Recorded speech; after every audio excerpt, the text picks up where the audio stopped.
NathanIvy.com.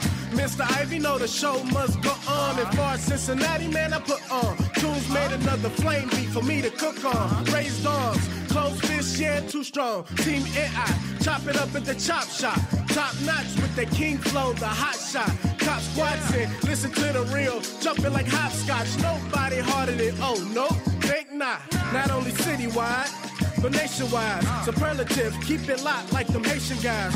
Put the truth in the airways, we talk about it.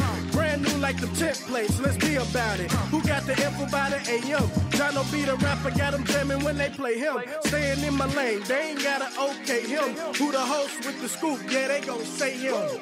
Ivy, so superlative like a bag of Grippos. Show you where the bricks at, Cincinnati Reds at. One time where my people at. Team NI where my people at. It's the 5-1-3, yeah, you know the flow. What's the word, Nate? Let them know the show. One time where my people at. Team NI where my people at. My people at.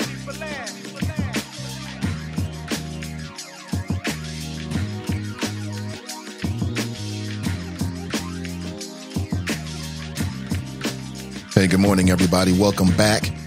Welcome back. This is the Nathan Ivy Show. Back from my hiatus, politicking on the latest. Welcome back. Again, I'm Nathan Ivy. Welcome back to the Nathan Ivy Daily Digital Show. It is a wonderful world. It's like a whole nother digital universe where nothing is funnier than the truth, my friends. Men are allowed. In fact, damn it, I expect for you, if you are a man, to present yourself as a man with a certain level of self-respect and maturity as we take a deep dive for the next 2 hours on current events and a multitude of issues. Also, this is a place where, as I said, nothing is funnier than the truth, and sucker MCs get dealt with. If you would like to test the limits of a dangerous force this morning, let me give you a conduit to do so. Oh, you got something to say? Great. 513-873-7134. Sharp wit, insight, a strong opinion. That is the currency that drives our conversations, and you can feel free to join the conversation at any point. Now, because we're on the internet, we highly interactive. Join the Chop Shop this morning. That is our chat room. We call it the Chop Shop because we chop it up, and sometimes people get chopped up, but that is what happens in the digital world. I know you are a digital citizen. Come on in. Every seat is a front row seat to the Nathan Ivy Daily Digital Show. Come on in. Come on in. We got plenty of room for you. Numerous things to talk about. I want to talk about the Harlem Hellfighters. You know, I've been thinking about Tyler Perry. And I think, again, I want to say this, that Tyler Perry is showing everyone an example on what we should all be doing. I'm talking to black folks in particular. Tyler Perry said that Hollywood ignored him.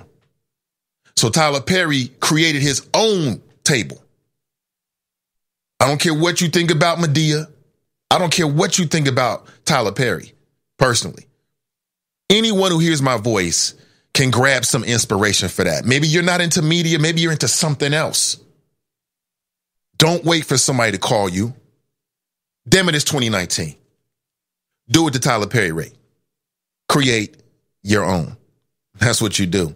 But I was thinking about Tyler Perry, and I'm thinking, damn, he's got this fabulous new movie studio. He should be telling stories, right, that Hollywood would never greenlight.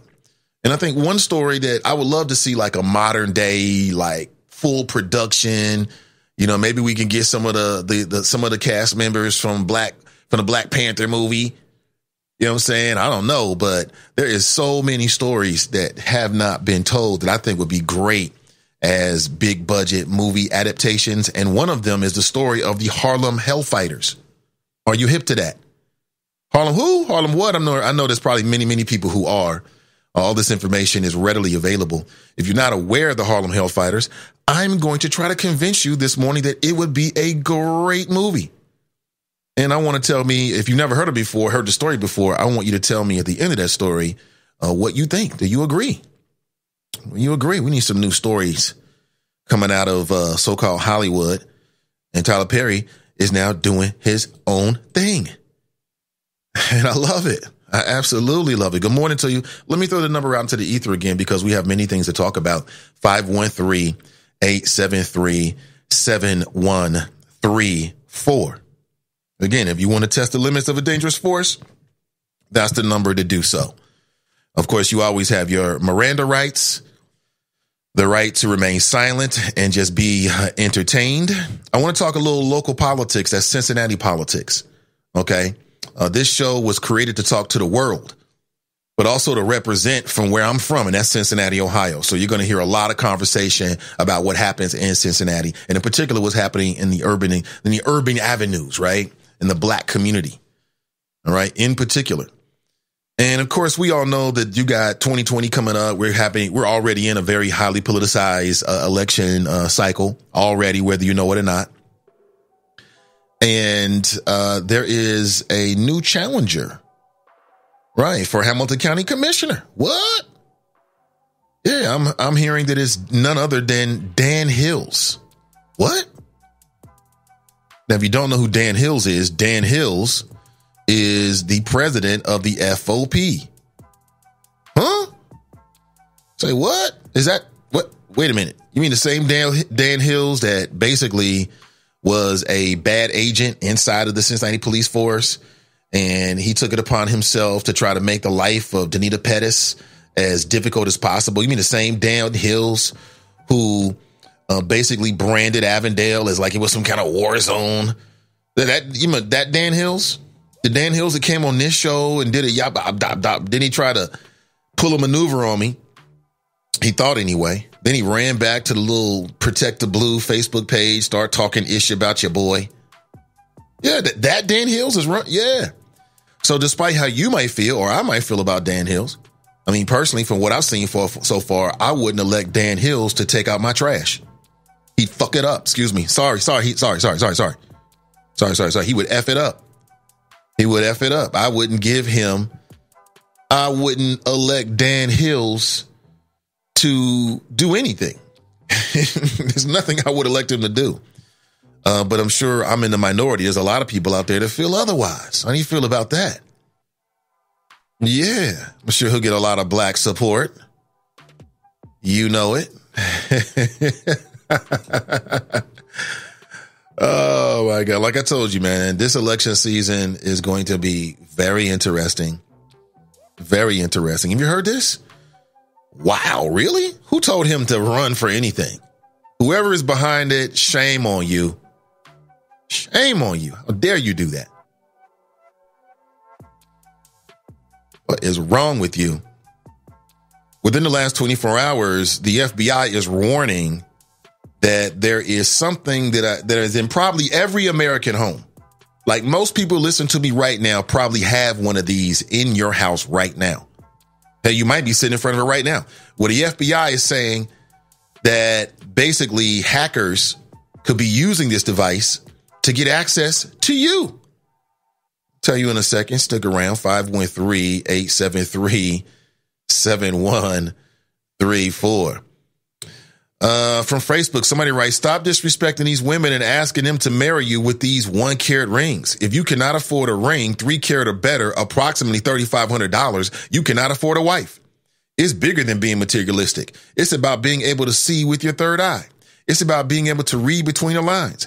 Marriage is a business. Whether y'all like it or not, Disney messed y'all heads up with the happily ever after phrase. You cannot start a business without some type of financial backing.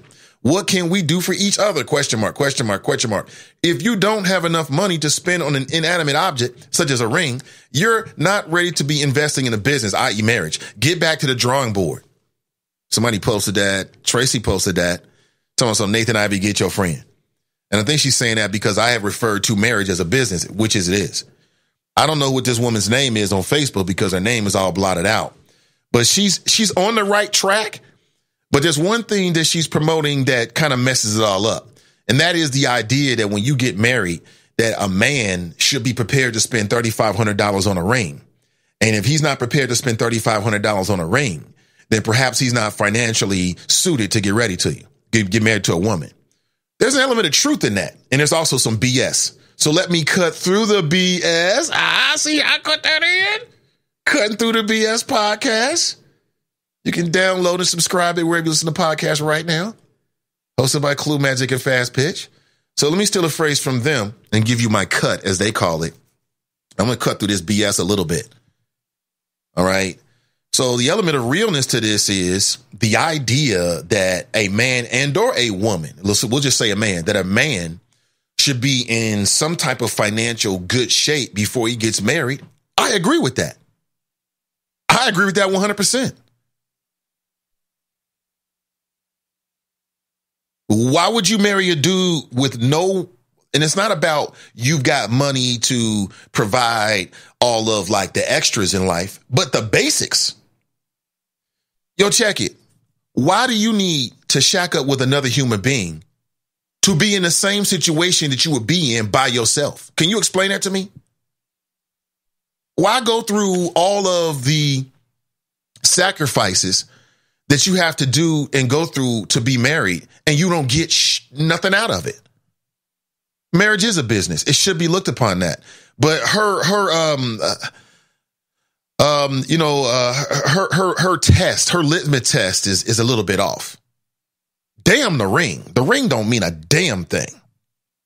Modern day women should be more into getting a nice little nest egg so y'all can start your life together off as comfortable as possible.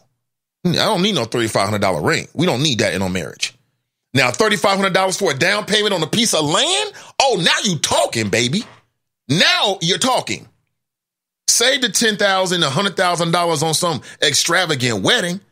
Give me 100 G's so me and my wife can start our life off. Now you talking. Now you talking. That makes sense. Run around here trying to impress nobody with no mofo ring. Who the hell got time and money for that? A real modern day woman wouldn't even be caught up in all that. A modern day woman is about her business, is going to say exactly what I said to you. That's how she's thinking. But, you know, some of these women, black and white, they get caught up with that, as she put it very appropriately, that Disney, you know, he's going to swoop in and the prince is going to save you. And then every problem you ever had is going to be over because once you're in his arms or in his presence, all is better. Where they making them dudes at? What are you making them people at? I don't know them. I ain't no mental man. Everybody I know come with problems. Every relationship I've ever been in, you got to work at it. ain't nothing perfect. And nothing worth having is easy, including relationships. So she's kind of right in terms of, you know, a man should be financially like be able to hold his own. I get that. But again, if you're not, what's the purpose of getting married and having two incomes? If you ain't gonna do nothing with it, what's the purpose of that? You might as well just be by yourself and cut yourself the headache and having to compromise and be monogamous and consider somebody else. Why do all of that if you're not going to get ahead? So that's what I think. And I think most people should. I think if more people approached it the way they do business, then more of these marriages would be stay together. Because now you got something bigger than just sex and all this time you got together. Now you got investments. Yeah, investments can keep a couple together. Yeah, y'all stacking y'all chips. Maybe y'all got a little side business together or something like that. Y'all got some income coming in. That'll keep you together. That'll make everybody happy. You got money coming in? Bills come in, you like, oh, got it, paid it. That's what makes relationships happy. when the bills come in and it's like, you looking at her, she looking at you, that's when problems start. That's when the problems that usually, it's just like sports, kind of. Like, you can have a lot of problems on an NFL team, but as long as y'all winning on Sunday, we'll get over all that. Relationships the same way. Ain't no difference. Ain't no damn difference. Hold on, get a text here. Oh, absolutely. Oh, absolutely. You know it. Absolutely. So that's how I feel about that. And if you want to chime in on that, please feel free. I mean, she's kind of right, but she's kind of wrong. You don't need $3,500 for no damn ring. That's a waste of money. Out here buying blood diamonds? No. But if y'all want to stack, maybe you get, I don't know, $400 or $500 ring. Just something to say we together. And then you take the other $3,000 and you put that toward your first home? Oh, word. We property owners out here? Oh, that's what makes people happy. in the 21st century. I don't know, coming in and, all right, we gonna sit around and eat out of the same bowl and all that kind of stuff. That's for the movies. We grown out here. Am I wrong? Am I wrong? You got people out here spending thousands of dollars on a dress. What? What are you doing? Y'all must be rich. Y'all family must have money. I didn't grow up with money. I didn't grow up thinking that way. Nor did my wife. We've got a different mentality. It is not that. Oh, my God. My wife and I guess we didn't have a big elaborate wedding. We just went to the Justice of the Peace. Now, we did spend some money on a little get-together for all our friends and family. That was great. Great DJ, great food. Now, that was well worth it. That was well worth it. Even that had a budget. All the rest comes to the house. Yeah, so you can start your family. Start your little life together, yeah.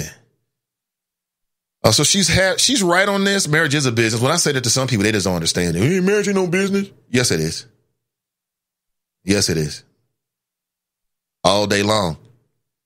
And twice on Sunday. There's no way around it. There's absolutely no way around it. Good morning to you. Nathan Ivey in the air chair. And as always, my pleasure to be with you on a beautiful, absolutely gorgeous Tuesday morning, broadcasting live from beautiful Cincinnati, Ohio.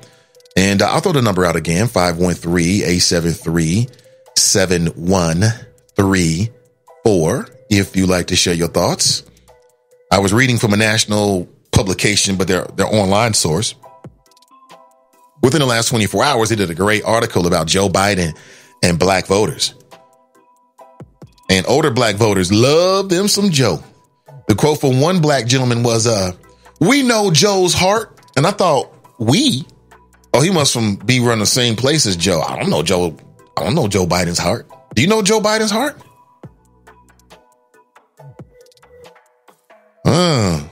Interesting. How can you hate a job that pays your bills, but love a man that won't? Are we getting deep like that now? It's in December. We doing all of that? Within the last 24 hours, it's been reported that the police superintendent up in Chicago, his name is Eddie Johnson. He was about 3 weeks away from his retirement. Got fired by Mayor Lori Lightfoot. And apparently he lied about some kind of DUI situation. It reminded me of Twitty. Remember Twitty? Black police officer. Somehow he had all these issues because he had crashed a vehicle. They said he was drinking. He said he wasn't drinking. And it's just a big scandal. And when I read about what happened to Eddie Johnson, it seemed very, very similar. And apparently he was fired because he intentionally lied to the mayor. Really? You got officers that can commit all kind of offenses and lie. They stay on the force. But the superintendent, he is out, said that his series of actions raised to the level of intolerable.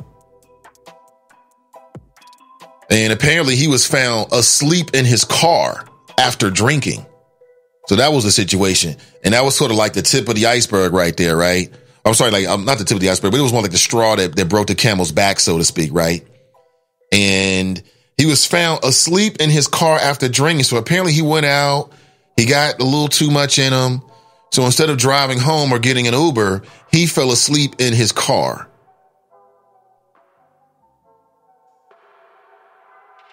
And he was parked in his car near his home. So what does that mean? That means that people put two and two together and surmised that he must have been driving drunk, driving while inebriated. Really?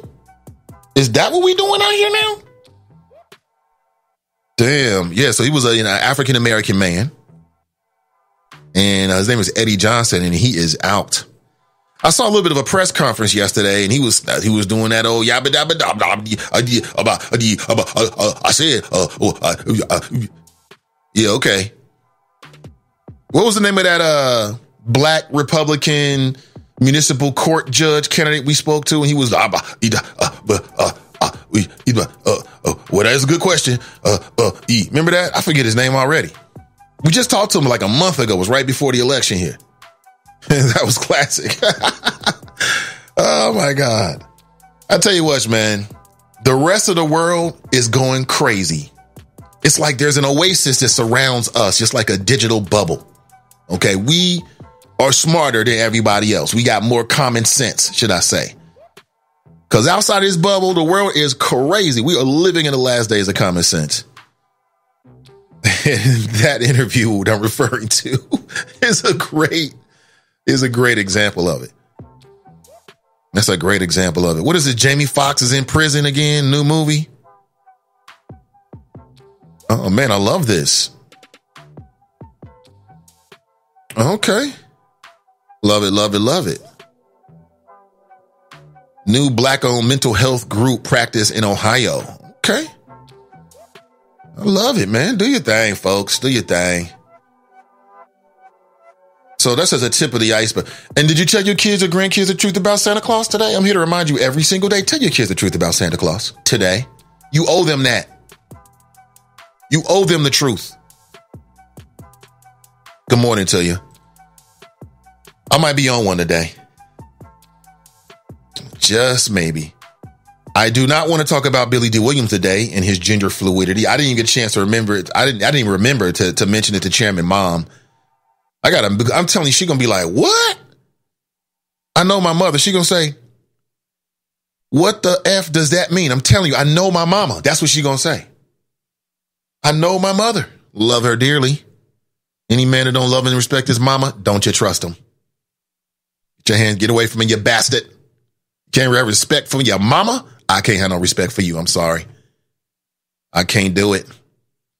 So I'm trying to spare my mother about the news about Billy D. He's gender fluid. I don't even know what the hell that means. Does that mean he just thinks of himself as a woman sometime? Or has he acted like, hey, I'm a woman now and I want this man to... It's too much to think. It's too much to bear. I grew up on Star Wars. Lando Calrissian? It's too much to bear. It's too much to bear. People in my generation, it's too much for us. Let me just change the subject here. Let me change it quick. To the Choppers before we go to a break. Let me say what's up to the Choppers. Thank you for being here this morning. I really appreciate you. Ashley writes, good morning, Nathan and the Choppers. Good morning to you, Ashley. Pamela writes, good morning. She writes, morning, Nate and the Choppers. Good morning to you. Ray writes, grand risings all. Okay, I love to hear that. Tanika writes, morning, Nate and the Choppers. Black Russia's in the house. What's up with you, Black Russia? Good to see you. Good morning, Tanika, Ray, everybody. Kush writes, good morning, Nate and the Choppers. Good morning to everybody. Cincy Tigers writes, good morning. CJ writes, good morning, everyone. Miss Tiffany writes, good morning. Brian writes, morning. Tracy writes, hi, Trump is cutting food stamps again by $4.5 billion. 19% of families' benefits reduced by $75 per household. That's news. It is news. And I did spend some time talking about it yesterday. It's worthy of more conversation. I'll say it again. I don't agree with it. I grew up on the welfare system. My mother was on welfare. You know, I did all of that stuff. I remember being embarrassed, having food stamps, going to the store. Embarrassed as a motherfucker. You know, living out in Forest Park, we were Section 8 families. You know, we couldn't afford to live out there, but they had a program called Section 8. It's good and bad. I would say ultimately it was good. I met a lot of cool people. Friends that I met people I'm still friends with to this day. To this day. I'm talking about 20, 30-year friendships. That's a long-time relationship to know somebody. And I do remember the embarrassment, though, of like living in the suburbs. We like the poorest people on the block. Single mother raising her children. And she would send me to the store with food stamps. And I'd be embarrassed as hell. Because I'm thinking, you know, kids get caught all up in that. You know, all my friends, they living out in the suburbs. They're not on food stamps. Back then, things looked differently. Like, there were times in my adult life, you can give me, I'll take some food stamps. Give me an EPT card. I don't give a damn. You smiling the whole way. I'm frying up the vittles in the kitchen. And so what? See, that's when you get older. But as a kid, man, I had a lot of problems with that. I did. Like you go in there and you're like looking around. You don't want to make the purchase. That was back when he didn't have a little card. That was back when they actually had food stamps. It was like a little box. Not a box. It was like it was like paper. It was paper. And you would get them, they would call them books. And they had, depending on how much the book was, it had like, I don't know, as a kid, it almost seemed like Monopoly money looking back. And you would take it in there and they would change it in food stamps. And now they have EBT cards. So it brings a level of less embarrassment. Because from a distance, you're swiping, nobody really knows. Although I would imagine there's probably some people who still feel embarrassed about it. Like my mother hated being on the system. She despised it. She would talk about it to us regularly. That's why it's one of the biggest misconceptions about people in the system, that somehow they're happy with it. My mother was not happy. Not at all. She took it very badly. She was not brought up. We working class folks. She wasn't brought up like that, but you got to do what you got to do. I respect her for it. Thank you, Mom, for all of your sacrifices. I appreciate it. So I don't have a problem with it. The problem with the system is that poor people or people on the system don't have enough money to get off the system. As soon as they get a little job, they want to snatch this. Oh, we got to cut you back. Damn it, I'm poor. Can I stack some chips? I'll say it again. As I said yesterday, you can't get ahead in America unless you have the ability to stack your chips. I'm talking about money. And then you can stack your chips and move to another neighborhood. There's people right now that can't stack enough chips to move out of the certain neighborhoods they live in Cincinnati. But we'll talk about that much more on the other side. This is the Nathan Ivey Show, your daily dose of reason and logic. Cincinnati needs a daily catharsis, and this show is it. We'll be right back.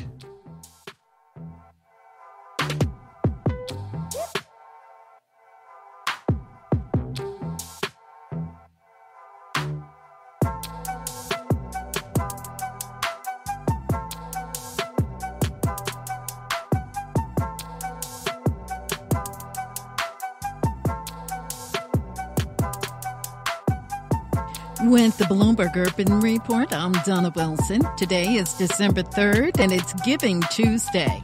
The Tuesday after Thanksgiving was created as an International Day of Charitable Giving. Well, this is a different type of funding for reparations. City officials in Illinois are hashing out a plan for racial equality. As Illinois prepares to legalize recreational marijuana, a Chicago suburb has voted to tax the sale of cannabis to fund race-based reparations for Black residents. And no other ballet dancer has crossed over into mainstream pop culture like Misty Copeland. Now, Copeland, the first Black female principal dancer at the American Ballet Theater, is the latest celebrity to teach an online masterclass. In the course, she speaks about the crucial need for diversity at all levels in the dance world. That's your Bloomberg Urban Report. I'm Donna Wilson. I am Charlie Winburn with Renew Community Church. I am pleased to announce the free Train the Trainer Masterclass coming to Cincinnati on Thursday, December the 19th, sponsored by Walker Funeral Home and Lamar. The Masterclass will train people just like you, as well as parents, teachers, physicians, youth workers, nurses, and mentors on how to develop better skills to save our kids from pipeline to prison, bullying, reduce gun violence, homicide, suicides, domestic violence, and drug abuse. The Train the Trainer Masterclass, 5 p.m. doors open with a business connection. 6 to 7 p.m. free dinner reception. 7 p.m. Train the Trainer Masterclass. Free Comfsy lotion for everyone. Renew Community Church, 2129 West North Bend Road in College Hill. Register at the door December the 19th or sign up for the free Train the Trainer Masterclass at SundayConnectCircle.org. That's SundayConnectCircle.org. Get your free Train the Trainer Masterclass flyer in the Cincinnati Herald. I am Charlie Winburn with Renew Community Church. Are you struggling with something right now in your life that no matter how hard you work on that struggle, it just never seems to go away? A health challenge, a mental challenge, a financial or relationship struggle. Did you know that 100% of your current struggles are due to what negatively happened to you from birth to 7 years of age? Did you know that there is something that you could do about this struggle? Let us help you rewrite your life, along with 200 other leaders that I plan to train in this life-changing masterclass. Sign up today for the free Train the Trainer Masterclass, being held on Thursday, December the 19th at Renew Community Church. Food and refreshments will be served. Go to SundayConnectCircle.org and sign up for free. That's SundayConnectCircle.org and sign up for the free Train the Trainer Masterclass. People are always talking about the stock market, always looking to invest in a good opportunity, something with the potential to grow. So what if you could invest in the future of kids, like a stock? Not the kind of stock where you invest to make money, but a stock for social change. A whole new kind of investment called Better Futures. When you invest, it helps students like me go to college, which ends up making the future better for everybody. I could be the first college graduate in my family, the first district attorney for my neighborhood. And if I'm the first, then maybe there will be a second and a third. This can really be the start of something. My name is Charles, and I'm your dividend. Invest in better futures with UNCF. Visit uncf.org/invest. A mind is a terrible thing to waste, but a wonderful thing to invest in. Why was the basketball court all wet? Because the players kept dribbling on it. The dad joke. Corny, groan-worthy, but also one of the simplest ways to share a moment with your kids. What did the buffalo say when he dropped his son off for school? Bye, son. So take a moment to make your kid laugh, because dad jokes rule. Make your kid laugh today. Go to fatherhood.gov. Brought to you by the U.S. Department of Health and Human Services and the Ad Council. All right, good morning. Let's get back into it. Back to rock. Nathan Ivey with you, live, local, and vocal. And this is the Nathan Ivey Daily Digital Show. We go live 8 a.m. until 10 a.m. And sometimes it's longer, oftentimes as it was yesterday. Just play it by ear. Hell, we running this so we can go on as long as we want. Welcome back. New Black Media. Independent voices. Welcome back. This is the Nathan Ivey Show, powered by Sin Digital Media, a new urban voice in the city of Cincinnati. Check out our podcasts. We produce podcasts for the people primarily that live inside the I-270 loop here, I-275 loop here in the greater Cincinnati area. We have our eyes on the urban experience and the African-American community. Let's get back into it. Did you know that the Cincinnati Police Department is an award-winning, nationally recognized law enforcement agency that uses evidence-based policing, intelligence-driven strategies, and community involvement and technology to make Cincinnati one of the safest cities in Ohio? To continue this trend, the department is especially seeking candidates with technology, data management expertise, social media experience. That's right. The Cincinnati Police Department is recruiting. They are now open. You can apply today and launch an amazing career in law enforcement with tremendous opportunity for growth and development. Matter of fact, I got a link up right now on The Nathan Ivey Show, the official page for The Nathan Ivey Show. And there's a link where you can apply online. And, you know, this works for me in a lot of different ways because I support this endeavor because, as I've always said, we need good people to become police officers. And since I'm in Cincinnati in particular, we need good people to become Cincinnati police officers. I have family that's on the force. I know many, many officers. And while we spend a lot of time talking about things when they're not good, and we will continue to do that as we should, I think that I got to be real. We need good, smart, intelligent people. We need good black people. We need good white folks. We need good people in general to become police officers and be the kind of change that they want to see from within the force. And I'll give you a great example of what I mean. Have you ever had an interaction with an officer and the officer turned out to be, you know, nice, competent, professional, whole 9 yards? Weren't you relieved? Exactly. We need more of those kind of exchanges, and it starts with good people applying right now. And I'll say it again, the Cincinnati Police Department is recruiting and is now open. Let me post a link for you where you can directly apply online here. Hold on. I'm going to post it for you right inside the Chop Shop. One of the multiple reasons why I love, or should I say I like, the Spreaker application is that it allows me to live on the show. I can post you a link to all the folks who are here. Now, I want you to share this link with anyone who you think might be interested. It might be you. And I want you to take a look at it. All right. And they're looking for, well, there's openings in a multitude of different areas with the Cincinnati Police Department. Beat patrol, district investigator, neighborhood liaison officer, bike officer, violent crime squad, Segway. And I'm going to post another link for you here in a second that'll give you, it'll take you to a site where you can run down like some FAQs, which is frequently asked questions. I mean, do you know that there's an age limit, or do you know if there's an age limit to become a Cincinnati police officer? Do you know that? What are the minimum requirements? Well, you have to be at least 21 years of age. At least 21. Is there a maximum age? You might be surprised to hear no. There's no maximum age. This can be your second career. Maybe you were early retired. You can be in your 50s. I know for a fact that there's at least one officer who went to the Cincinnati Police Department late in life. He was over 50 when he became an officer. On the force, I still believe right now, I don't remember the gentleman's name. I met him many years ago. So I posted a link, and I'll talk more about it later on in the show, but to share that. So I think that part of our efforts to interact with law enforcement, and sometimes we do that from like the community side, or you'll do it from maybe the city council side. Well, I think the other part of that is the types of people who are being recruited, right? I think it's the types of individuals who initially decide they want to be police officers. I mean, I don't think you necessarily become anything. You pretty much are amplified what's inside of you. So I'll say it again. We need good people. We need good people. We need good black people to become police officers. I have no problem. I think it's a very admirable choice of work. Very. Especially if you're about the right thing. It's critical, quite honestly.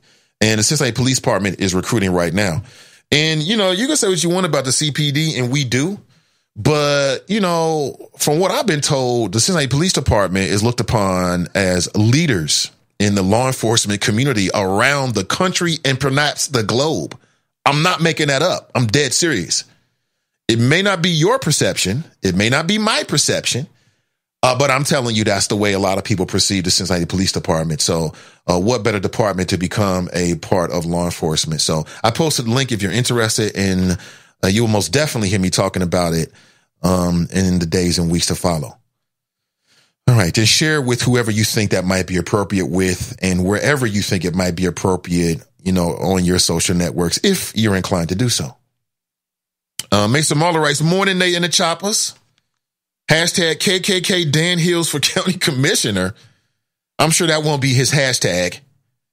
I think that's a losing hashtag right there. Clue Magic's in the house. He writes, good morning, Nate and the Chopper. Say good to see you, Clue. Good to see you, man.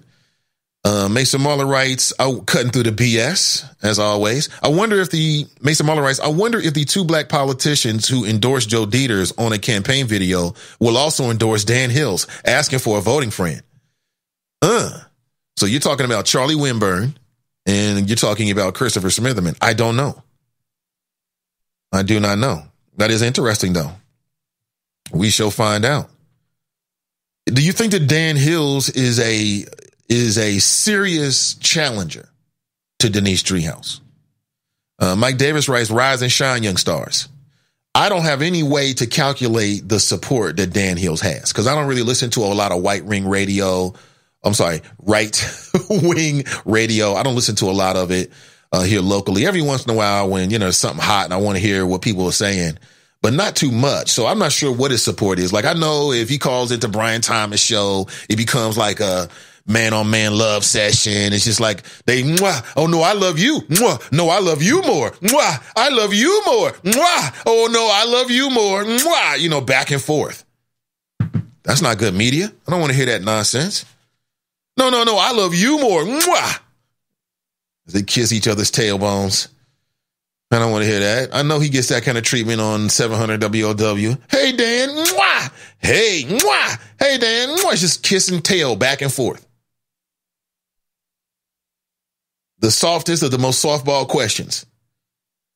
But of course, not here. Dan Hills had a little issue with the last time we talked. Tried to turn the tables. That's what he tried to do when you try to turn the tables. Oh, I got you now, he said. Oh, you got me now? Damn. What am I going to do? Mike Davis writes, rise and shine, young stars. Hey, good to see you, Mike Davis.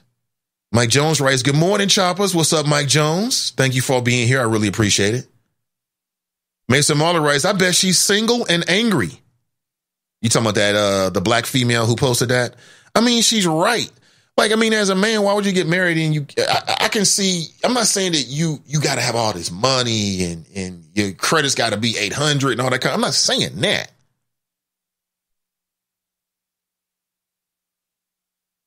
I'm just saying that there's an element in truth that marriage is a business. People don't want to see it that way. You know my plan, 5-year marriages. Get married for 5 years. You just like if you was going into a business arrangement, a smart business arrangement, you may or may not have what's called an operating agreement, an OA. And typically you'll get a lawyer to kind of either give you a template to look over it to make sure everything looks good. And the operating agreement tells you basically, in essence, essentially it spells out what will happen if there's a dissolution of this business arrangement. Who gets what? What's the expectations of the partners? That's what it does. Why shouldn't you bring that to the idea of marriage? It don't mean you love them any less. It just means that you've got a written standard. I mean, listen, God gives you what, about 77 years? Let's say you meet somebody when you're mid-20s. You're 25 right now. How long are you supposed to stay in a bad relationship that doesn't fit your overall goals? And how else are you going to stay on that path unless you write it down and have some kind of agreement beforehand? I mean, this idea, it will be put in place one day. I mean, you heard it here first, but it will be the law of the land one day. You'll have 2 options, traditional marriage or 5-year marriage. And it won't be called 5-year marriage. It'll be called like multi-termed or something like that. Because you might want to get hooked up for 3 years and see what it's like. You know, dip your toe in the water. You know, come on now. We love to dip our toes in the water. Why would you jump all the way in before you just see what the water's like first? Like, a little too cold. I think I'm cool. We tried it for 3 years, didn't work out. Rather than being together for decades and realizing that you hate each other. It just takes a little bit of courage. That's all. That's all it takes. Like Russia writes, we know you're not asking for yourself, Warren County. You can't vote in Hamilton County. He's back with that. Flu Magic writes, there is a lot of BS surrounding the ring situation. Is that right, bro? Okay, we might hear it. Upcoming podcast. I'm cool with that. Let's do it. Let's do it. Black Russia writes, I'm writing in Wimber for commissioner. He's not running for commissioner. He's running for auditor, I think. Auditor, treasurer, recorder, something like that. Mason Muller writes, hashtag level above, tis tis with the flick of the wrist. Mason Muller writes, I dance with Massa for Dance Hills and Joe Dieters. Hashtag not that African American over there. You know what? If you're going to keep bringing up that song, I'm going to have to go and put it back into our audio files so I can more readily fire it at the most appropriate, maximize it for whatever reason. Braria Flo writes, Dan Hills is running for county commissioner. I'm sure you will be on his press run docket. Gotcha. Anyway, good morning to some of y'all. To the others, dismissive head nod. Hashtag alt middle Ayatollah stand up. Well, I will be reaching out to Dan Hills for an interview. Because whether he gives a damn or not, I live in Hamilton County. A lot of us live in Hamilton County, and I will be following the race. And we will all be following the race, probably. I don't know. I think he'll come back on, too, because since you remember when Dan Hills was trying to go at Iris Rowley? I reached out to him, and he was willing to come on the show. This was after, he came on and was acting like a big old kid or something about, oh, you asking me gotcha questions. I mean, stop acting like a kid, man. You're 60 years old. Stop it. But he was willing to come back on. Dan Hills got thick skin. He don't give a damn about what I'm saying. Trust me. He don't give a, you already know it. He don't give a damn. So I think he'll probably come back on if he's running for Hamilton County Commissioner. He should. I know I would. I'd go anywhere and everywhere if I was running for office. But that's just me.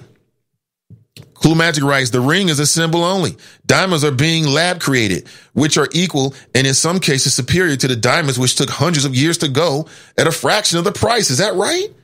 Damn, they're doing everything in lab. They're making diamonds now? Damn, how many people love salmon? In 2020, if you love salmon, you're probably going to be eating some lab-grown salmon. I first reported this to you maybe a few months ago because I had come across an article Matter of fact, it was a video, and I played a clip of the video for you so you can hear for yourself about how some scientists in, I believe, like Sweden or something like that, because it's not in the United States. I believe it's Sweden. They figured out a way to, in a lab setting, to genetically alter salmon. Now, salmon is one of the best low-fat, great brain foods to eat. Great way to get your protein, right? We all know that. But the problem with it is that we got too many damn humans, and they figured out a way to make the salmon bigger. It's like 3 times the size of a normal salmon. So it's a Franken salmon. And it has been green-lighted to be in the U.S. market in 2020 without sufficient labeling. So you won't even really know. You won't even really know. And you're eating Franken salmon. So they're making everything in labs now. You can get anything in the lab. I was watching The Breakfast Club, right? How many people like Tory Lanez? Tory Lanez got tattoos on his face. He got a gold on every finger, diamonds on every finger. I'm like, what is he compensating for? And he's a little fella. There's a lot of little fellas out here. I'll say it again. Short men run the world. It's the truth. And he was talking about how he went to a doctor, and the doctor took some blood out of his arm and somehow put it in his scalp, and it grew back his damn hair.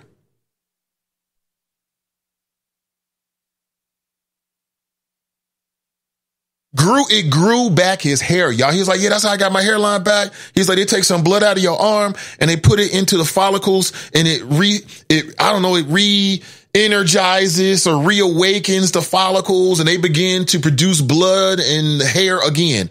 I'm like, damn, yo, we doing that out here? So, I mean, if you get one of these 3D printers, man, you can make a gun. You can print a gun. That works. We are going too far.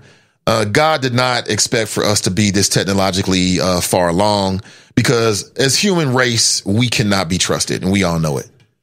We cannot be trusted, and we're going to F it all up. Mason Marler writes, Dan Hills is not official until he comes back to the chop shop as a candidate for Hamilton County Commissioner. Interview goes to another level. I'm just saying. I mean, I'm not going to try to make it go to another level. I'm just going to ask the questions that are on my mind and or people think need to be asked and or are relevant to the race. You know, I'm not trying to get Dan Hills or anybody else.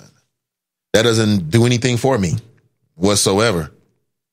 Angela's in the house. She writes salutations. Salutations to you as well. Clue Magic went to Jared's. What? Kelly writes, good morning. He did what? Drop writes, what's in your wallet? Good morning, Choppers. That's an excellent question. What is in your wallet? Excellent question. He writes, unemployment record low in black community. Jobs, jobs, jobs. What do you have to lose? What? Everything. Sharp writes, good morning, Nate and the Choppers. Deborah's in the house. She writes, good morning, Nate. And last but not least, the amazing Choppers. Absolutely. It's all about the Choppers. It's all about it. Brian writes, if wifey and I could do it again, we would have went to the courthouse. Right. Man, my wife, smart woman, we were not on it. You know, it's like, why would we spend thousands of dollars for some that doesn't really matter to us? Some big old pageantry and pomp and circumstance. Man, the love isn't within us. So it was just me and her. I'll never forget it. We both wept. I wept as I looked into her eyes and read my vows, and she had something prepared and I had something prepared. It was so magical. Oh man, it was so emotional.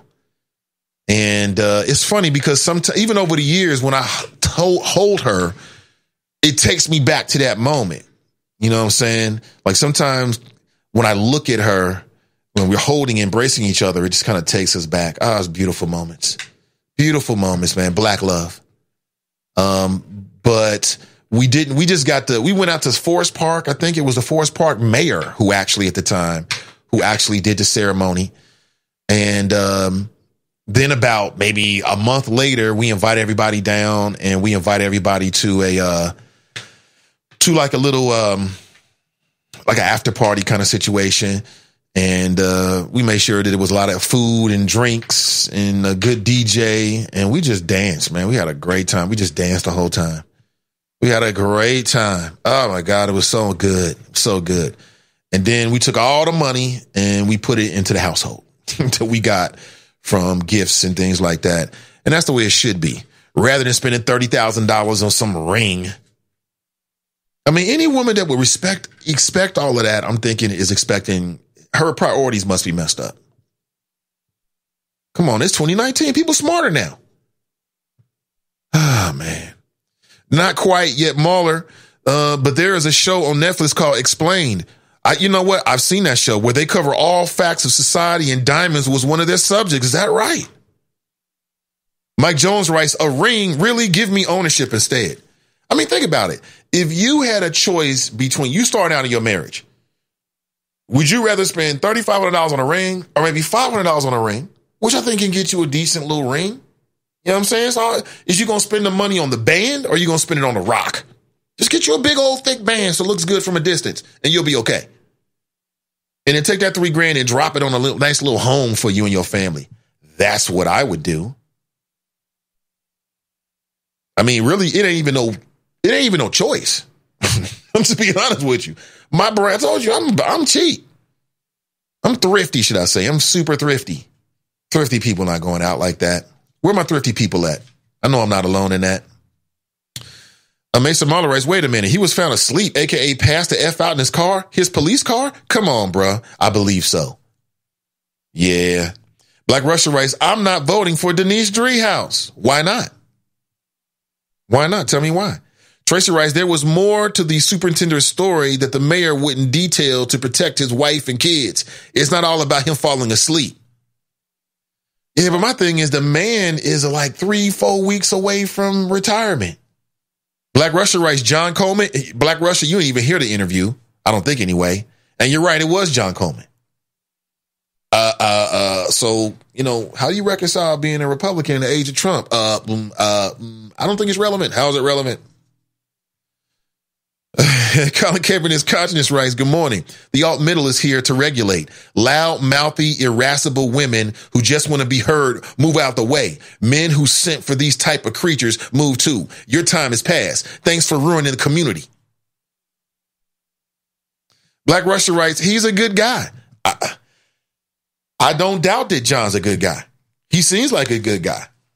I mean, I think the major question that I had with John is when I met him, he seemed like a good guy.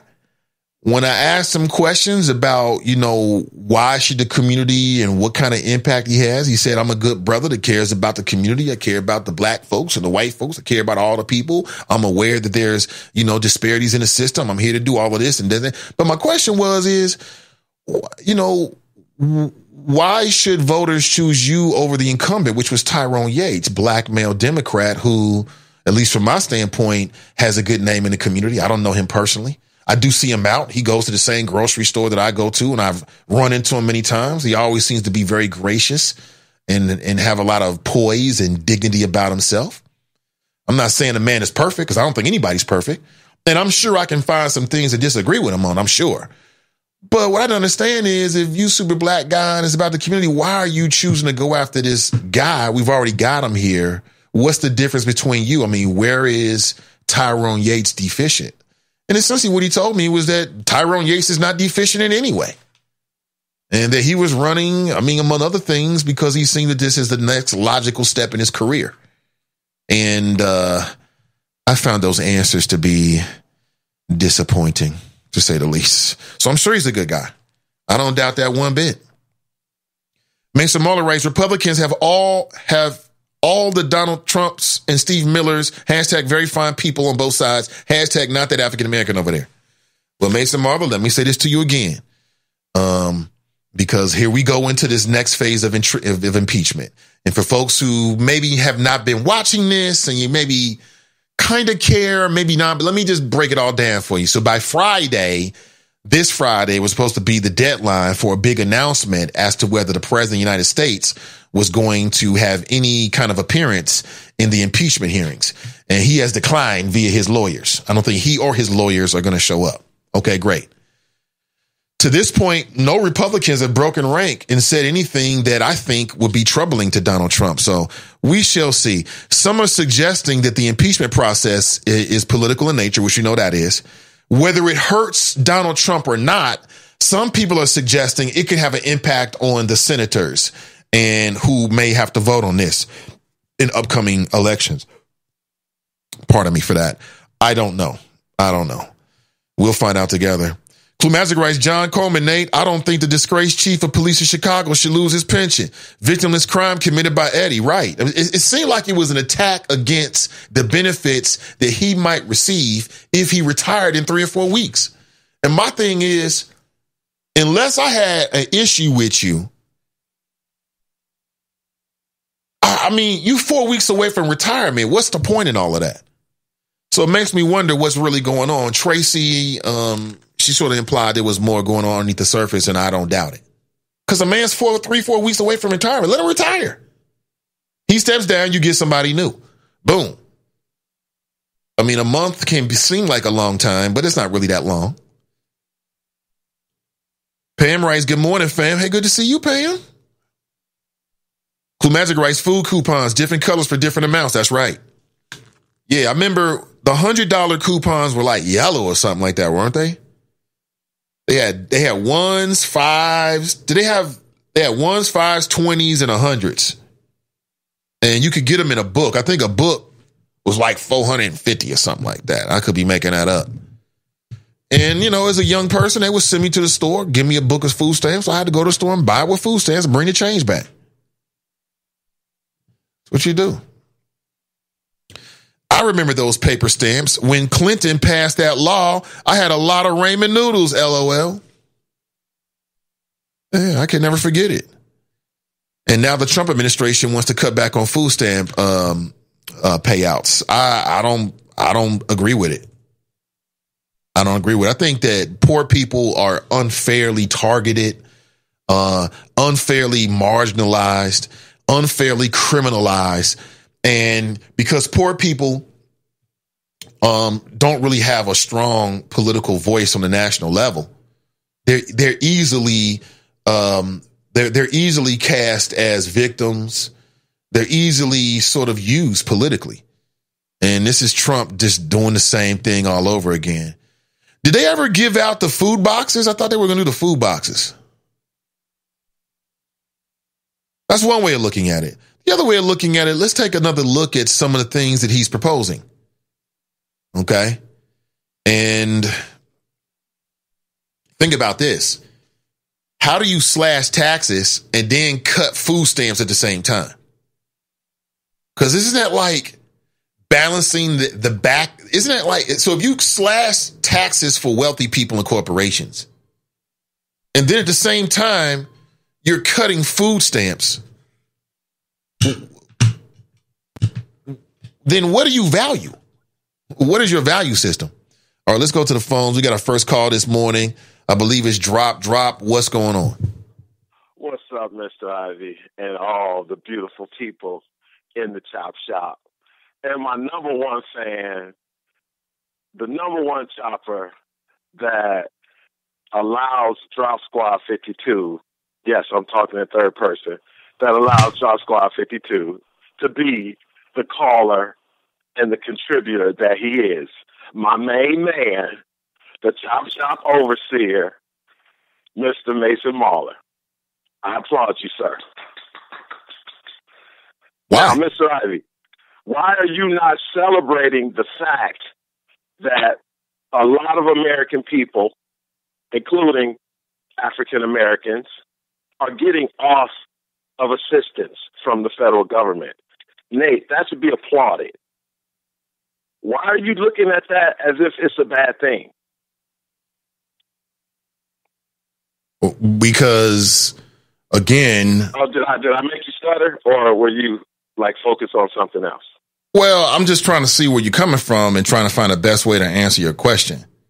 So your question is you're asking me, why don't I think it's a good thing that the Trump administration is cutting food stamps? Is that what you're asking me? Yes. Okay.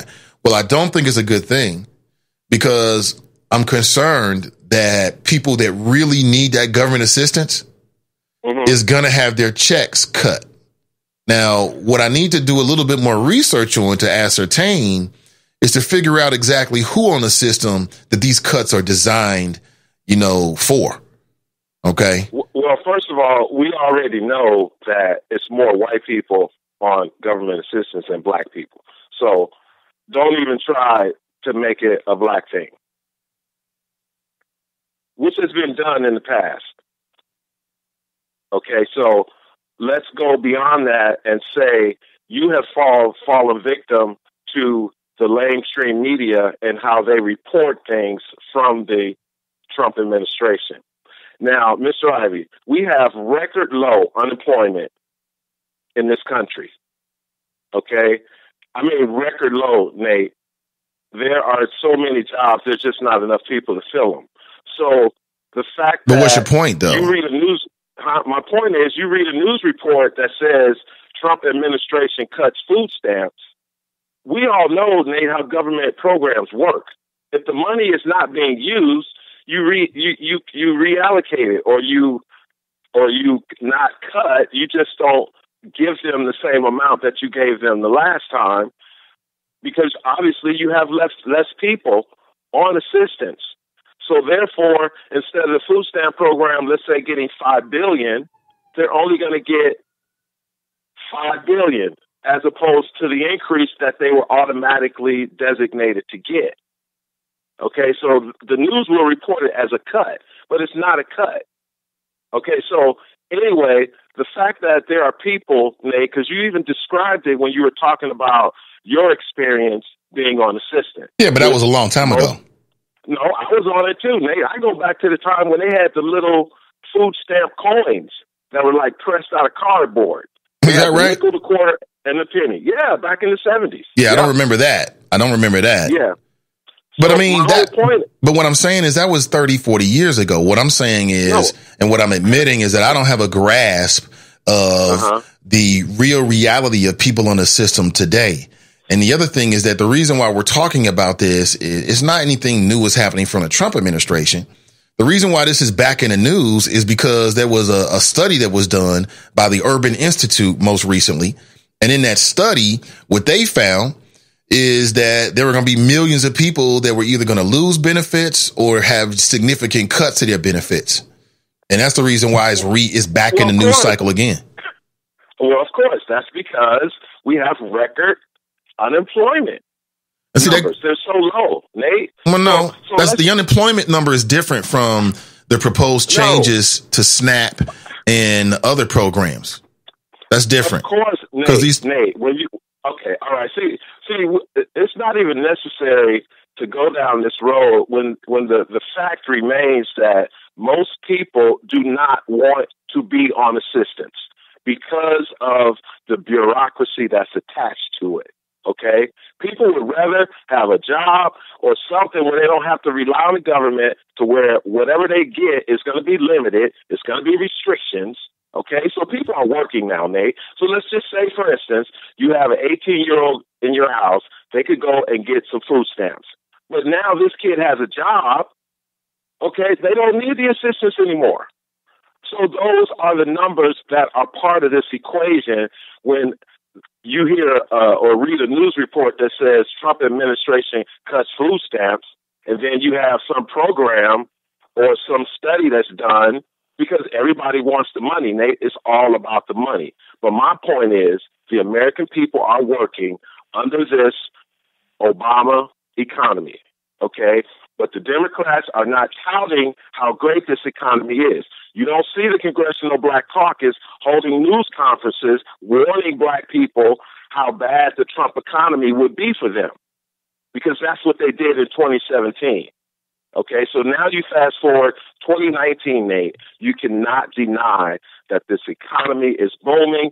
People are working. People have jobs. There's no enthusiasm on the Democrat side for giving free things away to people as a way to get them to vote for them. The Democrats have a problem. Well, just going back to what we said earlier, and Yes, just sir. to explain my confusion that may have been translated into being hesitant to answer your question when you first got on, is because I didn't understand where you were coming from.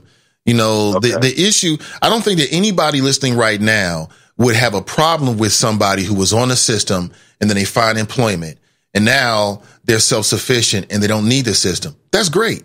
But I think the concerns that were brought up in this study by the Urban Institute, what they found is that essentially, because there was like 3 big proposals that the Trump administration wants to do, and if all 3 were put in, what they found was if they were put in place last year, that millions upon millions of Americans would have been affected by it. And we're not just talking about black people, we're talking about white people as well. We're not just talking about children, we're talking about older people, disabled people, you know, people who haven't worked for a while. So, you know, from my standpoint, I believe in a social safety net. That's why we pay taxes, because we don't need desperate, poverty-stricken people willing to do anything on our streets. And so if people are working themselves off the system, great. But if they're being, in effect, pushed off the system because of the changes in requirements or the changes in the language, you know, via the push by the Trump administration, I think it's something as a community we should have a conversation about to see whether it matches, you know, our expectations and our own community standards. That's it. Well, yeah, I mean, I appreciate that answer, Nate, because it was a thoughtful and a thought-out answer. And again, that's why I like your show. Now, you will also have people like the overseer, a.k.a. Mason Mahler, who will not answer that question the same way you did. Now, that is his prerogative to do so. But he has a tendency to want to convince people to not examine what is happening in a Republican economy, okay? Because it has always been an economy that would be beneficial for people if they chose to exercise it. Now, again, this is America. You're free to do whatever you want to do. And all I'm saying, Nate, the black electorate is changing. And we are witnessing it right before our eyes with this technology that is at everybody's fingertips. So just by watching the things that are happening right now with the Democrat Party and Donald Trump's non-traditional political way of doing things, how it's going to be clear come November, Nate, because I don't see anything on the Democrat side. You only have Joe Biden, who's the only one that the Democrats can surely say has a chance to beat Trump, only because he is polling the highest with the black vote. So if there was something to happen to him, the Democrats will almost have to have Barack Obama's guys, which is Mayor Pete Buttigieg and Deval Patrick, be on the 2020 ticket to even have a slim chance of turning out the black vote in that 88 to 90% range that they're probably going to need, because there's polling out there now, Emerson and Mayor's poll that's showing Trump is polling 30%, Nate, among registered African-American voters, and 2 national polls. And if you want to throw in Rasmussen, that's a third. So that's all I'm saying, Nate. And again, I appreciate you giving me the time. And it's a good thing when people are getting off government assistance. In this country, through charity, right, but not pushed off. Government, it's not a good thing to be pushed off of government assistance. Nate, it's 2019, Nate. It's too much technology available for people to just be pushed anywhere. I mean, I think we've gotten away as a society away from the original intention of the social safety net. It was originally set up so that parents could have the time to be home with their kids. That was at a time when we really were willing to invest in the home life. Now we act like as soon as you get on, you're supposed to get off as soon as possible. That's not the way real life works. It's not always that easy. And why would you get off the system? And you're making as much in benefits as you would at a job. Because like you said, it's lots of jobs out there. It's not the issue of finding employment. It's can you find a job that gives you a livable wage and you don't have to work 80 hours a week to get it? Yeah, but Nate, everything you said is in the eye of the beholder. No, it's not. That's called, yes, it is. No, Each it's not. No, it's not. Nate, each person makes that decision on their own. No. That's why it's me before we. I shine, we shine. You cannot run from your blackness, not in this country. No, what I'm telling you is there's a different, everybody thinks that every job is the same. I heard you say earlier, there's plenty of jobs out here. Didn't you say that? It is. Okay. Yes. Well, let's be adult about that. You and I both know there's a difference between a job and a good job, correct? Yes. All right, then. That's my point. So if I'm on the system, why would I leave the system and it allows me the time to be with my family, and that's what it was set up to be anyway, to get a job that don't pay me as much as I am on the system. It don't give me the same benefits. It doesn't make any sense. But Mr. Ivy, what you're talking about is a model from a different time. Okay. No. Yes, the so-called safety net system has to be updated, Nate, and it takes time. Okay, I mean it takes time, but all I'm saying is it's starting to happen now, Nate. It's starting to happen, and it's because of technology. Okay, so the whole system is going to have to be rearranged, and you got to start somewhere. Because, Nate, just think about this.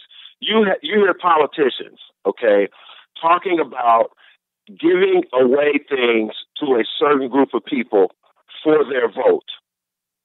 Okay? Nate, that goes back centuries in our system. You know, it's chicken in every pot. You give me your vote, I'll give this for you. That's the way our system has always worked. But you know as well as I do, only 1/3 of the people eligible to vote even vote in this country. Am I correct? Am I close on that number? Yeah, you are close on that number, yeah. Okay, so that's why I say it comes down to the individual. And when we talk about the black individual, Nate, again, I was born in 1960. I'm kind of like in that transition of both eras. So I'm telling you right now, Nate, I am seeing the transition beginning again. It started with my parents, and I can see it beginning again. And we're talking about 50 years. So we're in a transition, Nate. So that's why I say this election coming up in 2020 is going to say a lot about the black electorate moving forward into this high technology age. It's just a different thing, Nate, and it's a transition. And there's a lot of young, smart, intelligent black people, and I include you in that, sir, that see things and moving forward are going to play a major part in forming opinion and how people see things with this thing we call media. So thank you, sir, for giving me the time. Drop Squad 52, dropping science to anyone who wants to catch it. Peace. Let's drop checking in. Appreciate the call. We'll go ahead and rack him just because he's provoking conversation. But I'm here to tell you that all jobs are not the same. I've had jobs where I had outstanding benefits, Cadillac benefits, everything taken care of, low copay. Okay, going back years ago, you might remember this because if you're old enough and you've worked for other people, then you know what I'm talking about. You know, I spent many years in the nonprofit world. And when I first did it out of college, man, when I first got the job where I had my own office, man, my benefits was crazy, stupid good, dumb good. Stupid, dumb, A1, Cadillac, everything, super low pay. I'm paying $10 for a Kobe. Everything taken care of, Cadillac insurance. And we know that over the last 20 years or so, those insurance plans have been renegotiated. Yeah, I worked at, we got a big meeting. Everybody goes to the meeting. Hey, guys, we're redoing your health benefits. Huh? I've sat through several of those on different job sites. So every job is not the same. If you're on the system and the system was set up, see, I still believe the system should be set up for what it was originally set up for. And it was originally set up for white families, Depression era, so they could stay home and raise their kids. I still believe in that. Stay home. There's a benefit in mom being at home with her child. Being there when child comes home, food already taken care of, household clothes clean, the whole 9 yards. There's a benefit of kids having somebody like that in their life. I don't have a problem with welfare. And I don't have a problem with welfare fraud, on the individual level. What I got a bigger problem with is these majority-owned companies using what appears to be these set-aside companies as pass-throughs. That's what I got a problem with. What I got a problem with is how the TIF money is being used in our communities. But welfare, fraud, somebody wants to sell their food stamps, go right ahead. I ain't got no problem with it, man. I know it's illegal and all, and I'm not promoting illegal behavior. I'm just telling you that in the large, if you had like a list of problems, that's low on the problem to me, on the totem pole to me in terms of problems. Welfare fraud? Somebody selling their food stamps? Now, the only way I have a problem with it is when you've got people that are addicted to substances and they smoke up or drink up or shoot up all the money and the kids ain't got no damn food. I got a real problem with that one now. Because to me, it's all about the babies. What's the use of paying taxes if we're not taking care of the most vulnerable among us? What's the point in paying taxes? Oh, I know. So we can support the Brown family and get them a new scoreboard every other year, right? Oh, we just got a call from the Brown family. It looks like the Chicago Bears got an upgraded stadium scoreboard. So now we're contractually obligated as a county to get the Bengals the same damn thing so they can go 1-11. So I'm more family and kid centric than I am the interest of just making a whole lot of money. But that's just me. That's just me. 513-873-7134.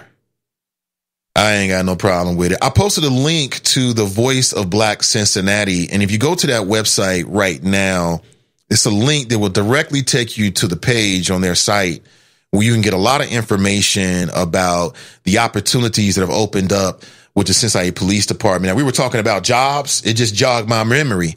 Well, maybe you're looking for a job. And maybe a better way of saying it is a career in law enforcement. Have you ever considered a career in law enforcement? Do you know someone who has talked about and or you think they might be interested in a career in law enforcement? Please share this link with them today. And also they can apply today and launch an amazing career in law enforcement with tremendous opportunity for growth and development. So early on, and they got a multitude of different areas, the beat patrol, district investigator. These are various patrols that you can do as a Cincinnati police officer, neighborhood liaison officer, bike officer. I know you see the officers on their bike or on bikes all the time. And you can be a part of making a real difference in your community. I think it's a very admirable job. Some people over the years have criticized me about police officers, and I always have to correct them. I have no problem with police. I got a problem with the ones that get out of line, and then as a community, we have to try to check them. But I think it's a very admirable and very important job. As a police officer, as you're walking around and patrolling around in uniform, you're representing the police department, the city, the community. That's a leadership position. We're talking about leadership positions. And here's an opportunity to take a leadership position in the greater Cincinnati area with the Cincinnati Police Department. And they've opened up they're getting ready for a new class, and they are openly recruiting right now. And if you're at least 21 years of age, and you've got to be 21 years of age at the time of the appointment. So as I understand it, there's a 28-week training academy. And you just got to be 21 before you complete that. Now, if I'm wrong about that, please set me straight. You also need to have a high school diploma or a equivalent, a GED. And you must have a valid driver's license, which makes sense. And you must be eligible to work in the United States. Now, if you fit all those criteria and or you feel as if this is something that you would like to do, this is your time. This is your time. Please share that link. I'll be sharing it on the Friends page and on my social media pages. And when you see it, please share it with somebody that you know. I think we all agree we need good people, good black people good white people. We need good people in general and when I say good, I mean people who are emotionally well-adjusted, people that want to be servant leaders, people who have courage, but people understand that that's a job that it may take a certain sensitivity. That's what we need. We need people who have good moral fiber, right? People that want to do the right thing in their community to join the Cincinnati Police Department. Again, you can follow that link and you can share it with whoever you think it might be relevant to. All right, I'm going to take a break at 9:30 a.m., so that's about 7 minutes away. But between now and then, I want to talk about this story that came out of Bond Hill. I'm a little bit late on it. I had first read about this, I believe it was over the holiday season. But this is a story coming straight out of Bond Hill. Where you at, Mike? Coming straight out of Bond Hill. Have you heard about this? There's a man who's now being accused of gunning down his own father inside their Bond Hill home. And apparently he's going to see the judge later on today. Speaking of judge, I saw the first images of Janaea Trotter. Judge Janaea, what? Looking good. She was taking her first day as Municipal Court Judge District 1, I believe. And I want to say congratulations to her. And I'm sure she's going to represent that district very, very well and the community very, very well. I'm very excited for her. And I haven't talked to Janaea since she won the election, but I'm sure she's been super busy getting caught up. And that's just an awesome thing. And just think about what happened, man. I mean, this goes to show you that in America, your fortunes can change. Your life can change just like that. Just like that. And 3 months ago, she was Janaea Trotter, attorney. Fanon decides that he was going to leave that seat. And boom, now in a very short turnaround, she's now a municipal court judge. And man, that was a very interesting race, man. Some of those ads, man, were quite interesting. But back to this.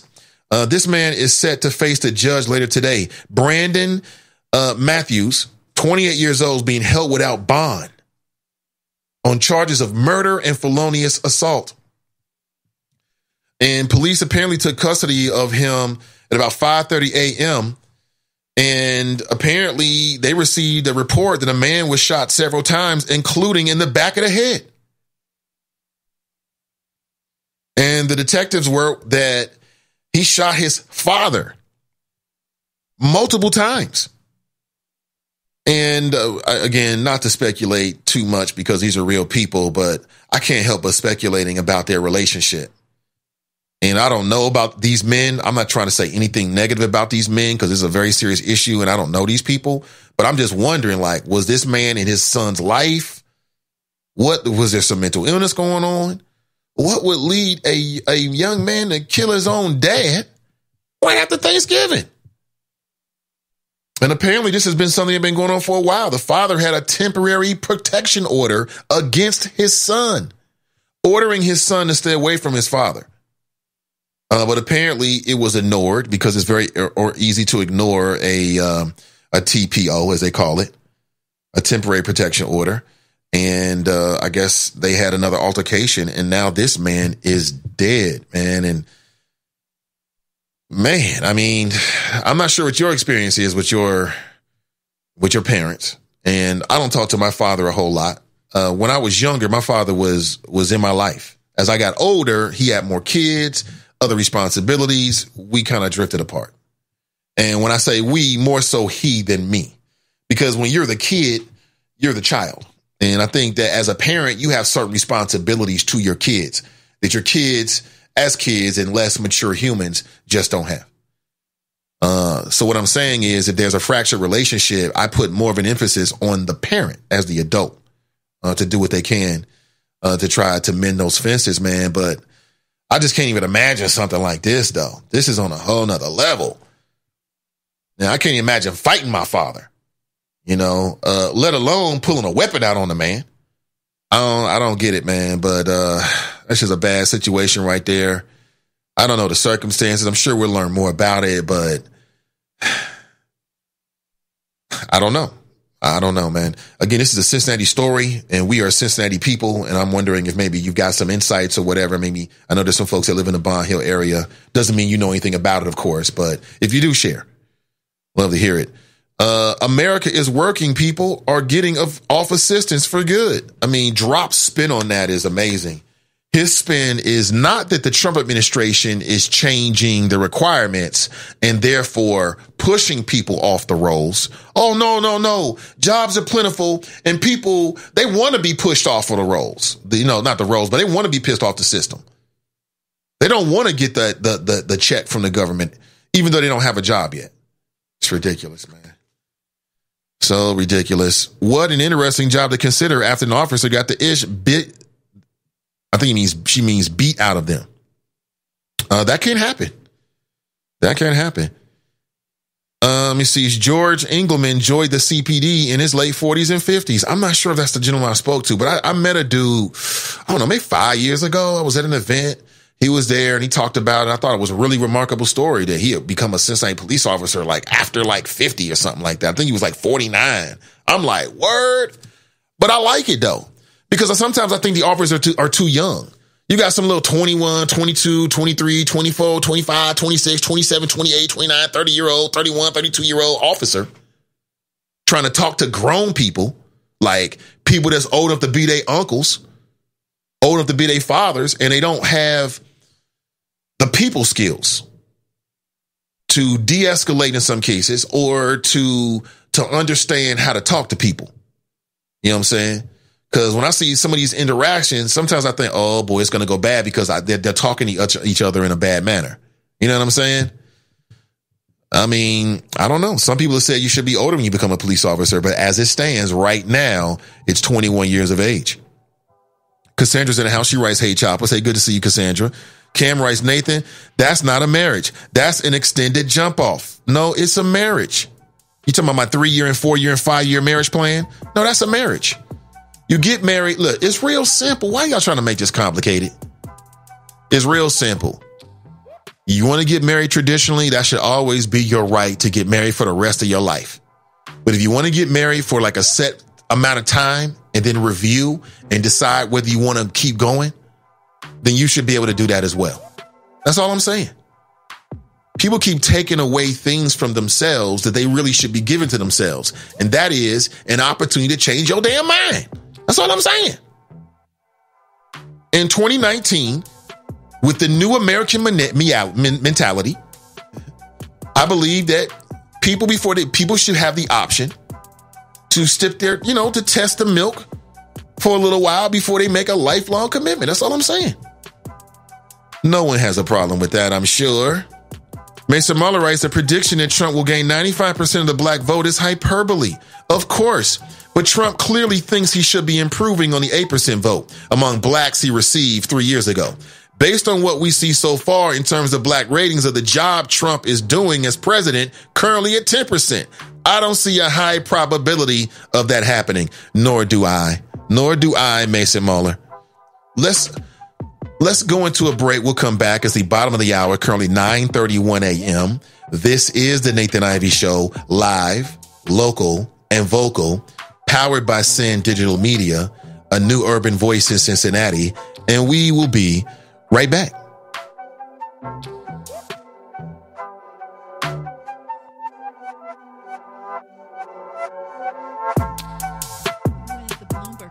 Report. I'm Donna Wilson. Today is December 3rd, and it's Giving Tuesday. The Tuesday after Thanksgiving was created as an international day of charitable giving. Well, this is a different type of funding for reparations. City officials in Illinois are hashing out a plan for racial equality. As Illinois prepares to legalize recreational marijuana, a Chicago suburb has voted to tax the sale of cannabis to fund race-based reparations for black residents. And no other ballet dancer has crossed over into mainstream pop culture like Misty Copeland. Now, Copeland, the first black female principal dancer at the American Ballet Theater, is the latest celebrity to teach an online masterclass. In the course, she speaks about the crucial need for diversity at all levels in the dance world. That's your Bloomberg Urban Report. I'm Donna Wilson. I am Charlie Winburn with Renew Community Church. I am pleased to announce the free Train the Trainer Masterclass coming to Cincinnati on Thursday, December the 19th, sponsored by Walker Funeral Home and Lamar. The masterclass will train people just like you, as well as parents, teachers, physicians, youth workers, nurses, and mentors on how to develop better skills to save our kids from pipeline to prison, bullying, reduce gun violence, homicide, suicides, domestic violence, and drug abuse. The Train the Trainer Masterclass, 5 p.m. doors open with a business connection. 6 to 7 p.m. free dinner reception. 7 p.m. Train the Trainer Masterclass, free Comfsy lotion for everyone. Renew Community Church, 2129 West North Bend Road in College Hill. Register at the door December the 19th or sign up for the free Train the Trainer Masterclass at SundayConnectCircle.org. That's SundayConnectCircle.org. Get your free Train the Trainer Masterclass flyer in the Cincinnati Herald. I am Charlie Winburn with Renew Community Church. Are you struggling with something right now in your life that no matter how hard you work on that struggle, it just never seems to go away? A health challenge, a mental challenge, a financial or relationship struggle. Did you know that 100% of your current struggles are due to what negatively happened to you from birth to 7 years of age? Did you know that there is something that you could do about this struggle? Let us help you rewrite your life, along with 200 other leaders that I plan to train in this life-changing masterclass. Sign up today for the free Train the Trainer Masterclass, being held on Thursday, December the 19th at Renew Community Church. Food and refreshments will be served. Go to SundayConnectCircle.org and sign up for free. That's SundayConnectCircle.org and sign up for the free Train the Trainer Masterclass. Unexpected reactions to smart financial decisions brought to you by feedthepig.org. Well, I finally did it. I opened a 401k. So you're giving up? Just like that? Giving up on what? On getting an inheritance from a distant relative. Don't you think if there were a billionaire in the family, we'd know about it by now? Listen to me. We are one phone call away from riding horses on our own private polo grounds. One call from christening yachts, having a butler, using summer as a verb. How do you figure? Look, everyone's got a rich uncle somewhere. It's statistics. So the best thing you can do is just prepare for the inevitable. Right, which is why I thought maybe it would be smart to take control of my finances. You know, start using a budget, get out of debt, set some retirement goals. Budgets? Debt? You watch your mouth. Retirement shouldn't be a goal for us. It should be a way of life. When it comes to financial stability, don't get left behind. Get tools and tips for saving at feedthepig.org. This message brought to you by the American Institute of CPAs and the Ad Council. Adopt US Kids presents What to Expect When You're Expecting a Teenager. Learning the lingo. GOAT, G-O-A-T, acronym, stands for Greatest of All Time. As in, spaghetti sandwiches for dinner? They're my fave. Dad, you're the GOAT. You don't have to speak teen to be a perfect parent. Thousands of teens in foster care will love you just the same. Visit adoptuskids.org. Brought to you by the U.S. Department of Health and Human Services, Adopt U.S. Kids, and the Ad Council.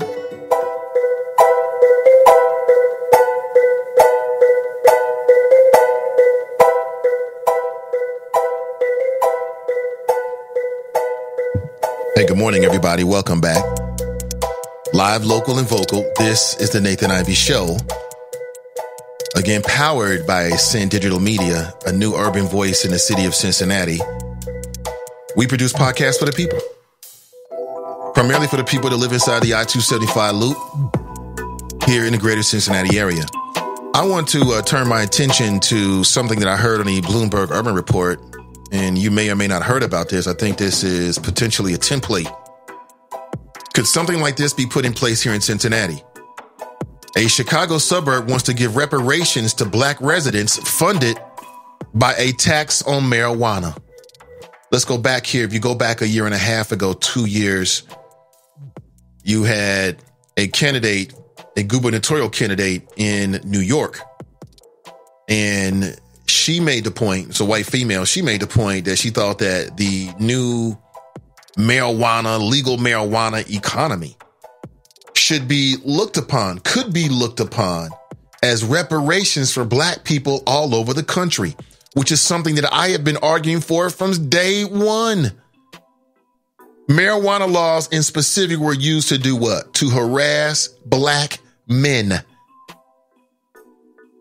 It was used as the provocation for how many untold police stops, searches, how much black wealth was transferred from black households to the American justice system through fines, court costs, lost wages. Probably into the billions, if not trillions of dollars. So as we move into the new millennia and the new age, and we've got this new expanding, economy, and that's the legal marijuana economy, black people should be at the front of the line in making sure that we get a piece of this. Now, you go back maybe 4 or 5 years ago, there was a statewide ballot initiative that would have made marijuana legal. But you know what the problem with that is? It wasn't going to make any new money millionaires. It was the same old folks who already got money that had their hands out to try to carve up the new marijuana industry. Now, let's be real here, folks. That's going to happen no matter what. At some point, Ohio is going to be legal. I ask again, what does that mean for black folks? What percentage will black people get out of that? What was the guy's name? He used to be on that MTV show, Nick Lachey. Yeah, Nick Lachey is a white male pop star, and he's got Cincinnati roots. And I remember this plan. Apparently, he was going to be a major investor, and there was talk about him being the marijuana kingpin of the Ohio area. I'm like, what the hell? But here's what's happening in Illinois. Now, the plan focuses on all African-American residents of Evanston, Illinois, who have suffered from the city's history of redlining, and more recently from the recession and foreclosure crisis. As Illinois prepares to legalize recreational marijuana, the Chicago suburb has voted to tax the sale of cannabis, and this is expected to generate hundreds of thousands of dollars each year to fund race-based reparations for its black residents. Do you like, quote, our community was damaged due to the war on drugs and marijuana convictions. This is a chance to correct that. That quote comes from a woman named Robin Rue Simmons, who's a black alderman who represents the city's historical Black Fifth Ward. Quote, our disadvantage and discrimination has continued beyond outlawing, Jim Crow, and beyond enslavement. Say it again. I mean, listen. Within the last decade, you had some of the biggest financial institutions in the state of Ohio. They're still around right now. And they got caught. What were they doing with black folks? What did Richard Cordray find? They got caught with their hand in a cookie jar, so to speak. And what has really happened? Apparently there's some kind of big pot of money out there, but nobody knows what the application is or how to get a part of it. Nobody knows anybody who's got any money. I've never met anybody, never heard anybody who say, oh yeah, I see the application, I got my money.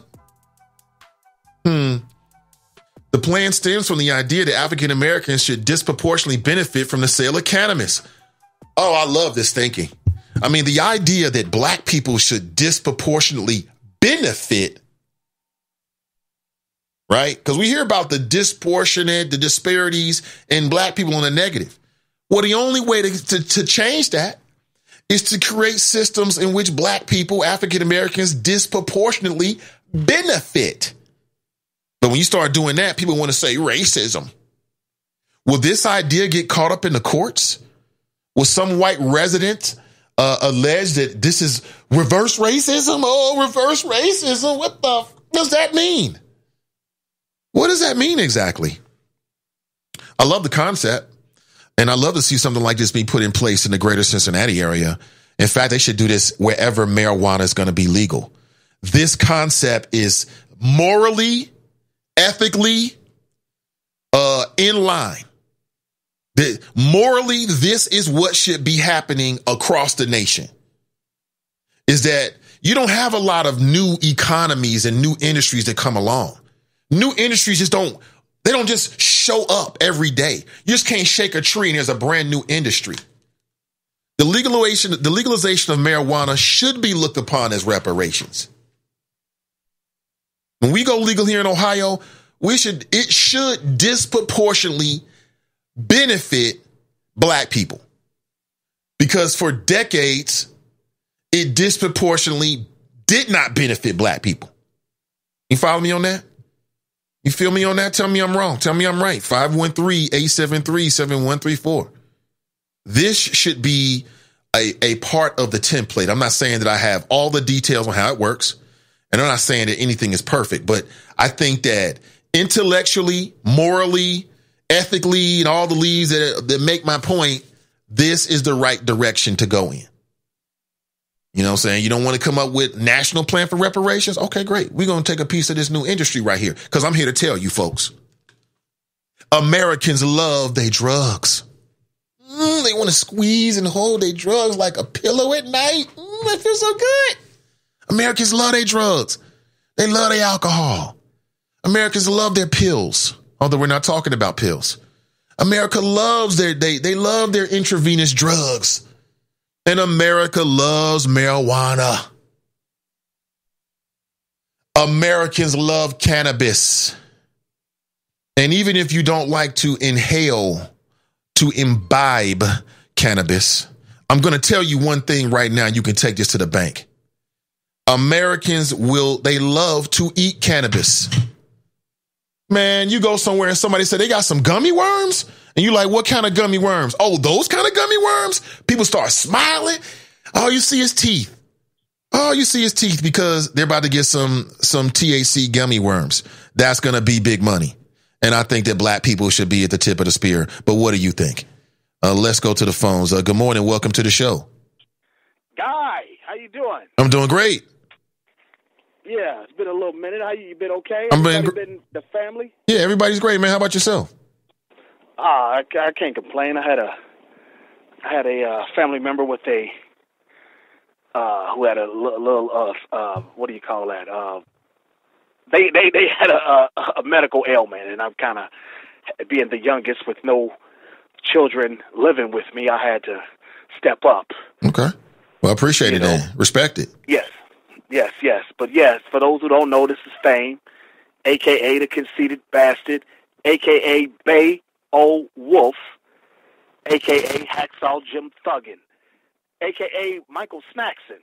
But at any rate, I do believe that black folks should get into the weed investing game, the legal recreational marijuana game.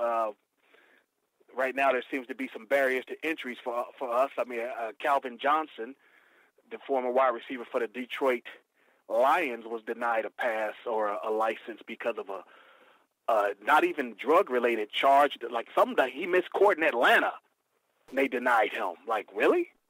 He missed a misdemeanor court appearance in Atlanta. Oh my God, that was a money move. That was a money move. Somebody wanted his steak. Some weak, cheesy stuff. Mm-hmm. Somebody wanted his steak. That's all that was. Yeah.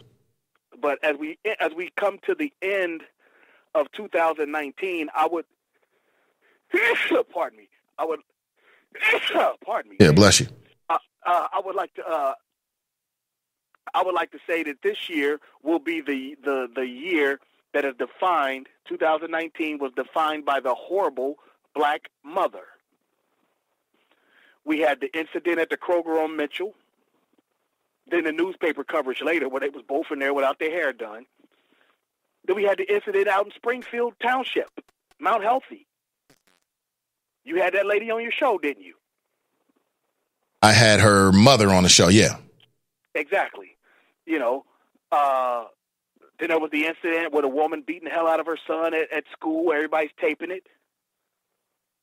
Right. Recently, then we had Aisha Curry, who finally sees it fit, it appears, to readjust her life goals because her husband's on pace to make $500 million. Shut the hell up. It's okay to be a Stepford wife. And now we've got Gabby Union, who is not only, according to the Chop Shop, who seems to be part and parcel to the fact that Dwayne Wade's son, her stepson, is gay, and she's a surrogate mother. And complaining about Jay Leno making jokes about Koreans, as if any Korean ever stepped up for us. I'm sure we can find one in all of history. Korean and black unity is Wu-Tang Clan. That's funny. That's hilarious. You know what I'm saying? So what is Gabby, adjust your goals. You're much like Aisha Curry. Your husband has made $500 million. There's no need for you to do all this extra stuff. Adjust your life goals and adjust your attitude. Because whatever's going on with you and the Wade family really ain't working from the outside looking in. They seem pretty happy. No, the boy's just happy. That's all. No, they all seem to be happy, man. They not. If you said it yourself. If you're a world-class athlete, one of the third best player in your position ever, and the two in front of you are Michael Jordan and Kobe. I mean, it's not like it's John Smith and Larry Davis. I mean, it's Michael Jordan and Kobe, the only two at your position who could say they're better than you. Well, what's your point? And now I've got a gay son. My one son's so good, I said, here, go out to L.A. with my people. And I got to deal with this thing who's making bad choices early in life as a sixth grader. So what do you do? They're not happy. They're happy. They're not happy. They're happy. Just maintaining.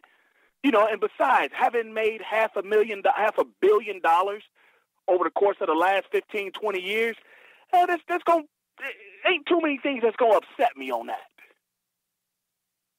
You're going to have to be hard-pressed to get yourself upset, but they're not happy. They're just okay with it and maintaining. He's played in Miami. You can't upset the whole gay population where you've been for the past 20 years. You ain't going to tell me that Miami ain't got a significant gay population. He can't upset that apple cart down there. He's just playing his position. I wish the real mom would get back involved. Like, I don't know what the hell Gabby got going on, but she done made my son gay. I don't think she can make her son gay, or her stepson gay. I think whatever is in him. She can influence his choices. But what's she supposed to do now, though? She married to this man. That's her stepson. Okay, what's she supposed to do? Turn her back on him?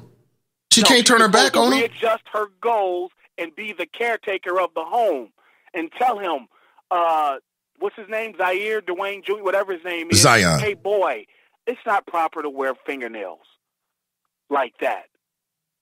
Your shirt should be a little longer. Well, maybe it started like that. Maybe when he first started exhibiting, whatever he was showing, they was like, word, that ain't working, B, cut that off. And what they realized, it wasn't something he could cut off. And so maybe you can cut off a choice. How do you cut off a choice? What you're saying is that being gay is in you and ain't nothing you can do about it. It can come out. That is not true. That is intellectually dishonest of you. Are you in that 10% I talked about yesterday? I'm not sure. I might be.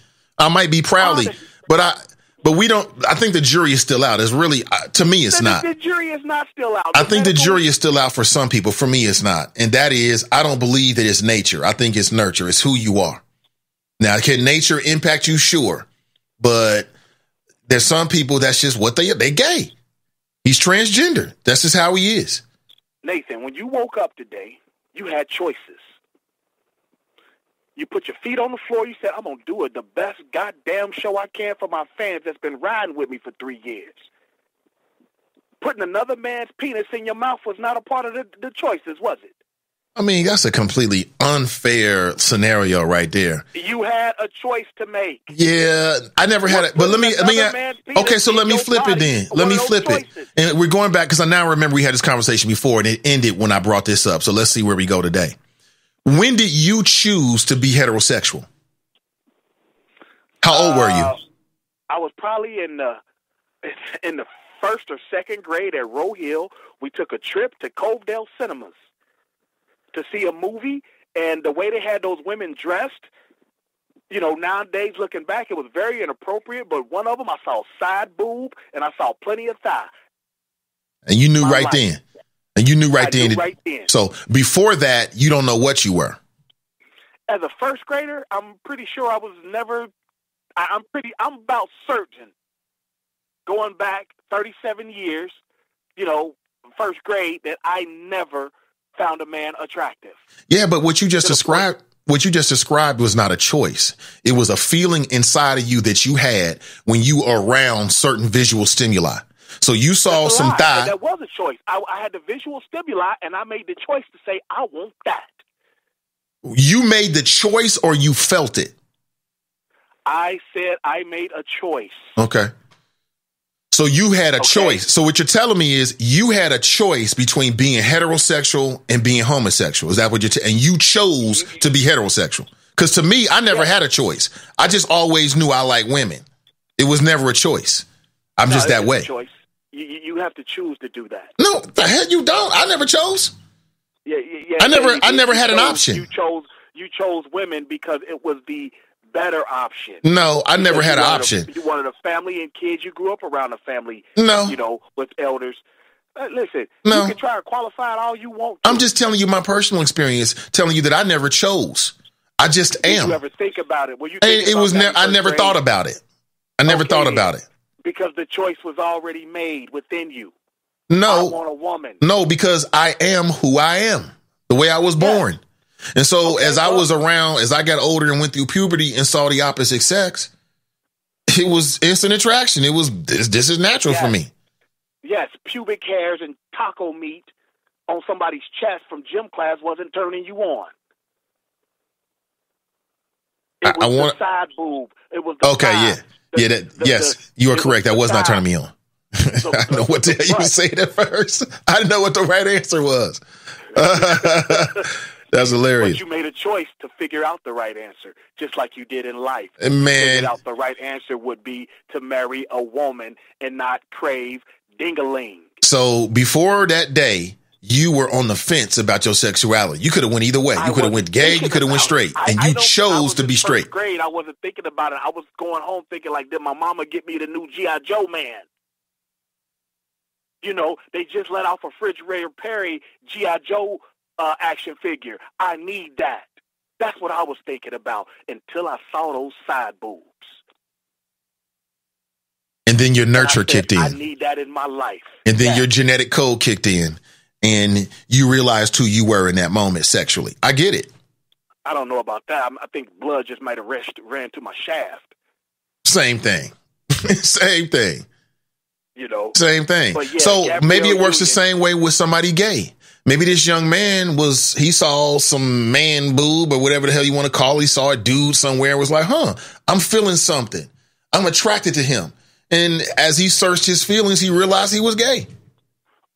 Or he saw all those men fawning over his dad and said, why are all these men all these women fawning over my dad? Why are they fawning over this man for? Let me find out what is it about men that they like to run over to like that for. I mean, that's a stretch. It's not a stretch. I think that's a stretch. It's not a stretch, B. No, you being dismissive. I'm you not. Always are. That's why it's been 2 years since you made the call, sent out the back signal. Well, somebody help me with the alt middle. They too much. And nobody stepped up. Who the hell said that? Whose voice is that? That's not my voice. That was you on this radio. I need help. It ain't that the heart. I need help with the alt middle. Now you're making things up. Too much. Now you're making things up. Oh, you didn't send out a bad signal asking for a opposing faction? No, that's not why I did it. You a mother flipping lie. Well, that's not why you did it. Yeah, I wasn't why I did it. No.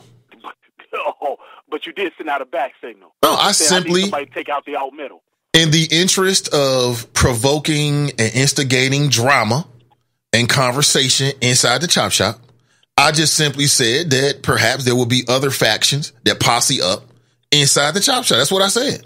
And they didn't because they're undivided. Because they don't know how to unite. And like I told you, the one dude who always talks, runs his mouth, he ain't got the heart. He want to pick on the dude from California who you will never see.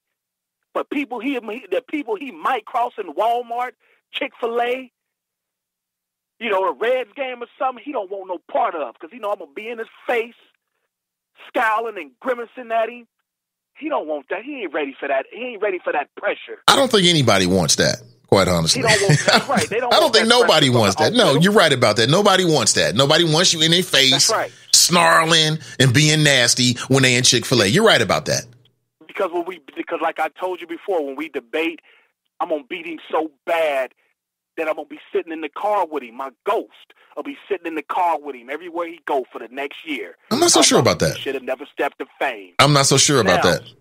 It is also the year 2019 that we are making this proclamation that black women will become Stepford wives from 2020 and going forward.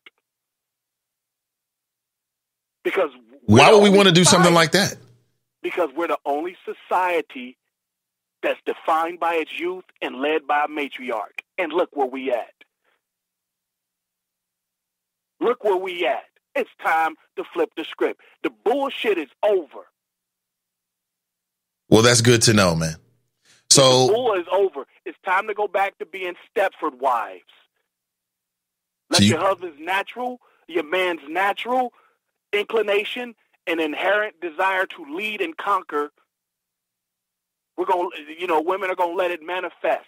Oh, yeah. Stop trying to stifle it by talking this silly ass queen and all this other corny bullshit that they be talking. It's Stepford wife time. We've given you 50 years. You've done nothing. And now we're at a fork in the road, a crossroad as a community. So it's all out there now. I knew you had a problem with black women, but now that you unveil more of your personal philosophy about men and women and their role, now I'm starting to understand where it's coming from. Thank you for sharing. Exactly. Reveal all. Exactly. It's time for male chauvinism to make a comeback to even out all this bullshit. Mm-hmm. I turn on the news. T.I. and Jeezy are with Joe Biden. Really? We're the only society that does that crap. The white people, they'll send a B-list actor out there, a C-list. But all our athletes and entertainers, all our A-list athletes and entertainers ride with politicians. Really? Really, Willie D? And you will not acknowledge that you made records like Bald Head Hoes and Welfare Bitches? Those were the titles of his songs. I'm not just, gratuitously cursing. Those were the titles of his songs. You remember them, right? Kinda. Exactly. The same guy who made lyrics like, hey, Willie, will you lighten up on a female figure? Hell no, I'll fuck her up just like I'll fuck up a nigga. Yeah, I remember that line. I remember that. You see what I'm saying? But now you want to be a black leader? Shut up. That was 20 years ago, man. He was a kid back then. Now he's a grown man. He never acknowledged that he said that stuff. He's never apologized for it. Have you reached out to him? Because you love to do that. I hit him all the time on Instagram like, bro, you know what I'm saying? What about this song? Has he ever responded? Has he ever responded? No, he doesn't, because he wants to forget that and just be on some, on some fake black leader stuff. That ain't your game, bro. You dismissed. That ain't your game. It's time for black men to reclaim thrones in 2020. And that's a very odd year number for being around this area. Even though now it's 2021, if you know what I'm saying. If you ever been up there on Auburn Avenue. But yeah, that's all I got, B. I ain't got much else, so I will holler at you at a future moon. Let me get, my peoples back to health, and everything will be all right. But I'm going to, I might holler at you a couple more times before the gear up, but just know, 2020, the black man, the black male, the person born with a penis and testicles and didn't change them, will reclaim his throne in the black community. You've been given 50, 60, 70 years, black women, and we've gone nowhere. And I don't like being. But what have black men been doing for 50 and 60 and 70 years? Looking for a place to stay. Cowering. Why you say looking for a place to stay? You are nuts. Being accepting of this nonsense, not paying attention. Don't no other society have that. Don't no other society have that. Have that energy in their community. And I'm not lying. I'm not whistling Dixie. You could be old as however. You could be 10 years old, or you could be my mom's age, your mom's age, Miss Pat's age. You know, I say Miss Pat because she's got a son who I'm, tight with, But no matter how old you are as a black person, you're always defined by rap music. We're done with that. We're done with that. It's time to start shaping new models, new role models in 2020, F athletes. As much as I like sports, and I make a decent amount of money off of sports. But we're done with that. They're not leaders. That's all. That's all that needs to be done. We're off of that. It's time to come up with something new. You understand what I'm saying? I think you smell me. You just don't want to say it because it would make it seem like you're trying to agree with the alt middle. Well, I mean, listen, I'm all for, actually, I do want to agree with you. I'm all for black men stepping up and reclaiming or snatching or taking the mantle of leadership. I'm all for it. I just think you can do without doing the chauvinist thing. No, it doesn't. We're not going to have to be chauvinists because the black women are going to gladly step aside. But for those who won't, you're going to get some male chauvinism thrown right in your face. Just what we needed. Hey. Well, is what we need 70% single parenthood? Is that what we need? I mean, so what you going to do about that? You going to start getting married? I mean... No, I'm not getting married. I have no, I have no interest in that. Then what are you going to do about the 70% of single women you just talked about? That's such a bad problem. Well, I'm not going to have any more children. Yeah, you got to have children to be coupled. I've got seeds. I'm okay. But yeah, we're going to profess marriage, and education. We're going to sit here. We're going to dismiss people like Eric Reed and Colin Kaepernick setting traps for black youth, making them think you don't have to. There isn't some modicum of acquiescing and capitulation that needs to be done. Unless you own your own business. Unless you're like Glenn, you come from silver spoons. But even then, most of us don't come from that. So you got to do a little bit of capitulation. You can think Eric Reed talking that good stuff, but go out there and try it in the real world. It ain't gonna happen. We're gonna quit complaining. We know race is the underlying current whenever a black and a white is in conflict. We know that. We're gonna quit letting it get to us. We're gonna navigate around those waters, around that current. We're gonna stop being held up in motherfucking apartment buildings, letting white women stop us and explaining ourselves. Trying to do our job, delivering furniture, having random white men walk up on us, explaining ourselves from our work truck. We're done with that in 2020. You understand me? You want to defeat racism? I hate to keep bringing it up. It's like Orlando Anderson and Tupac Shakur. Racism is Orlando Anderson. You got to really screw it over or stay out of its way. And right now, we're Tupac. We keep getting right in the way, and he just keep coming out of nowhere, gunning us down. We're going to stop that in 2020. It's a new year, a new mental paradigm. A new decade. Like the song from Dead Prayers. What's it called?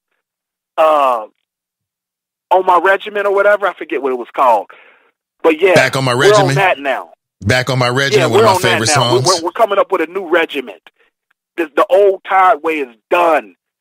2019 was the year of the bad black mother and the professional Negro. Them niggas getting buried in 2020. The black man will rise, and I will holler at you, B. Oh!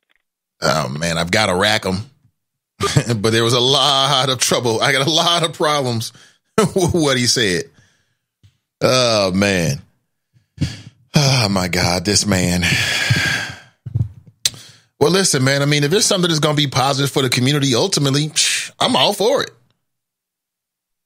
And I don't think that you have to, see, my thing about it is, I don't think that you have to criticize black women. Number one, I disagree with what you said this was the year of. It's not the year of the single mother. And it's not the year of the professional Negro. Okay, I disagree with that completely. But from black men to, my thing is two things. Where the hell have black men been for 50, 60, 70 years? That's number one. You don't get an excuse for not being here, and then you want to claim that it's the females that's been running everything. That ain't working. Ain't nobody going for that. But then secondly, if black men are going to be stepping up, then step up. It's great. I mean, you ain't got to criticize what black women were doing. Just step up and do what you got to do. Simple as that. That's not going to make your argument any better or make what you have to offer any more attractive because you're saying that black women failed. And I disagree with all of that. I see things very differently. Very differently. Question for active fathers, a grown man with the head on straight. Raising a young man as a single mom, raising a young man is extremely difficult when you don't fully understand men as a whole. What are some lessons you recommend single moms instill in their young men? Question mark. Lessons that we as women don't necessarily think about because we are women? Question mark. That's a difficult one right there. I mean, this is from Ask Ashley. Shout out to Ask Ashley.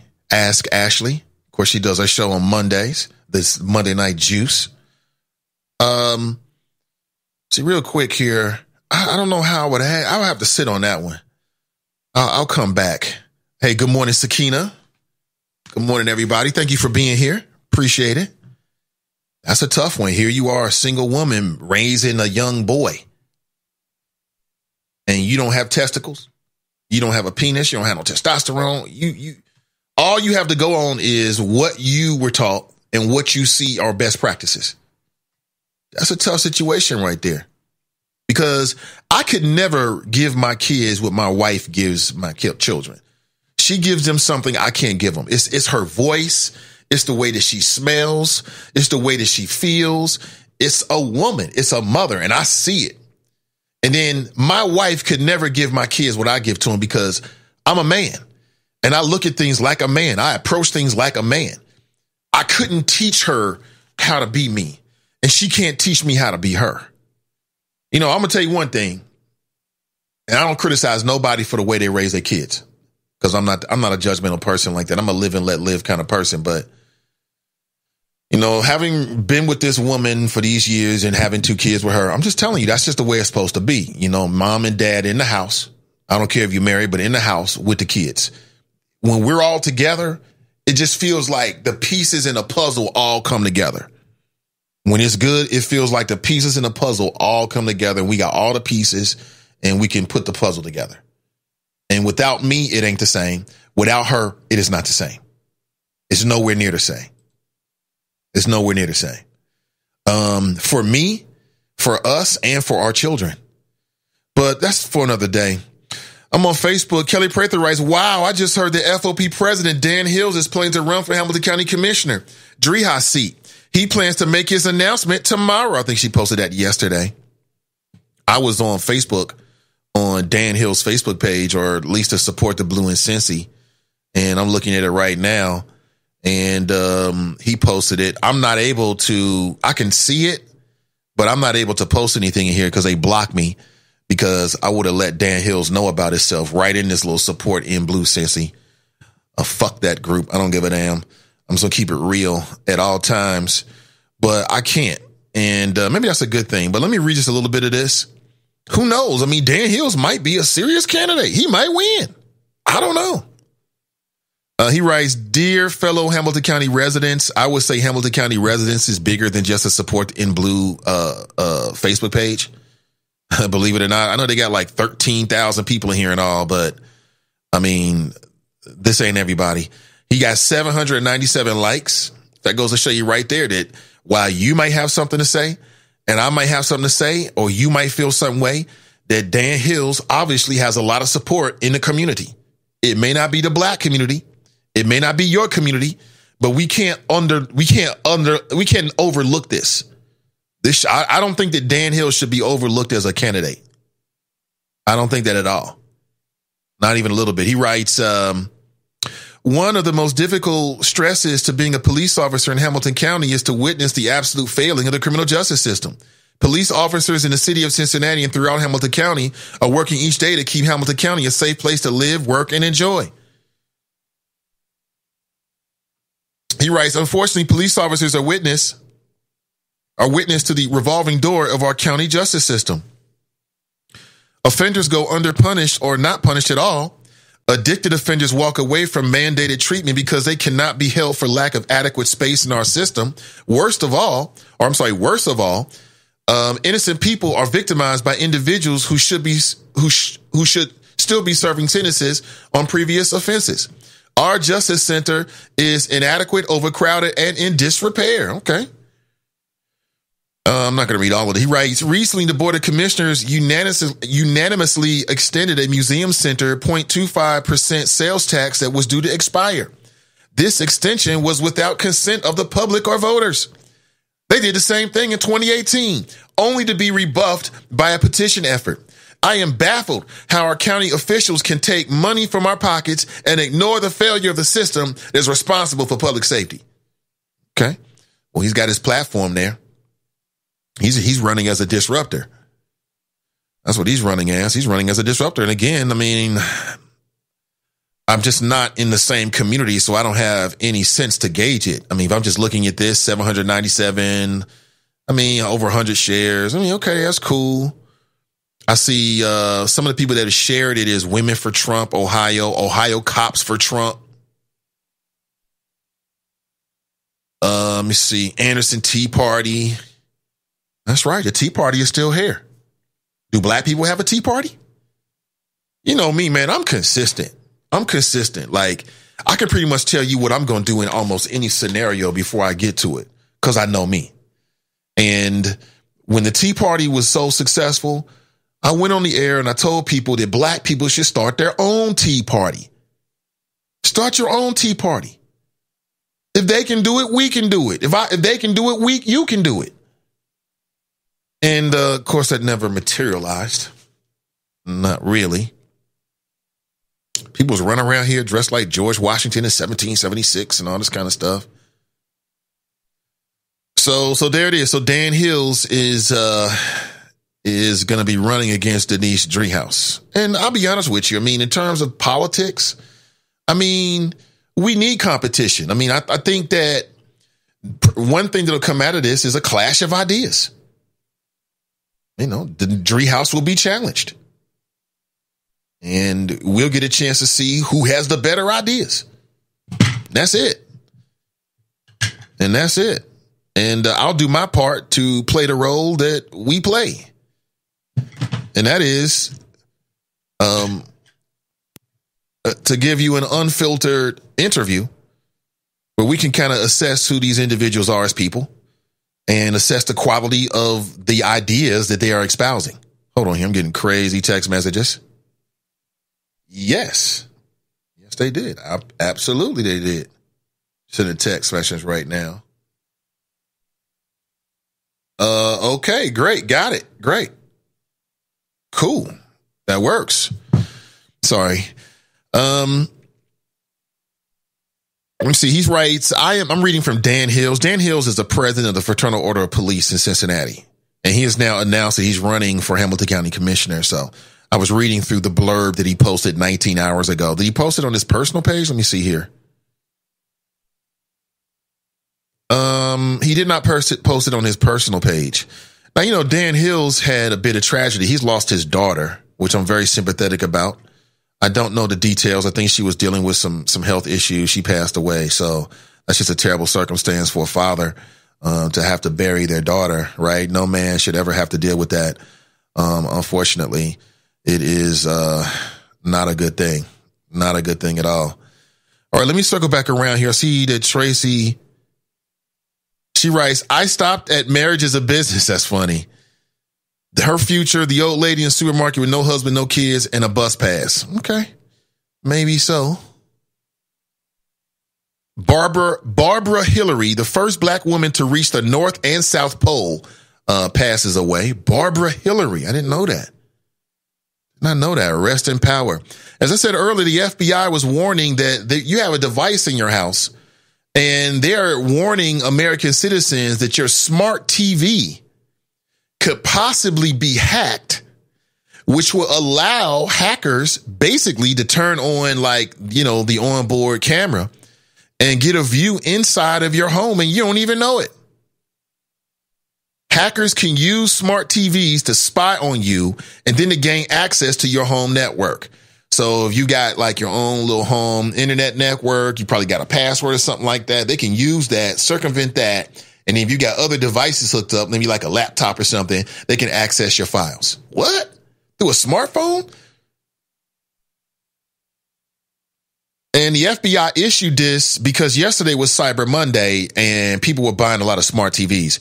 Speaking of which, thank you to all my patrons. I appreciate you for becoming a patron and your donations. I appreciate it. And it helps to support independent media and new black media, such as the Nathan Ivey Show and Sin Digital Media. It's very important. I mean, because it's not that money is not the difference between winning and losing per se. But of course, when you got more resources, then you can do more things with it. You can promote more. You can buy certain equipment that can make you sound better or make your workflow more efficient. Okay.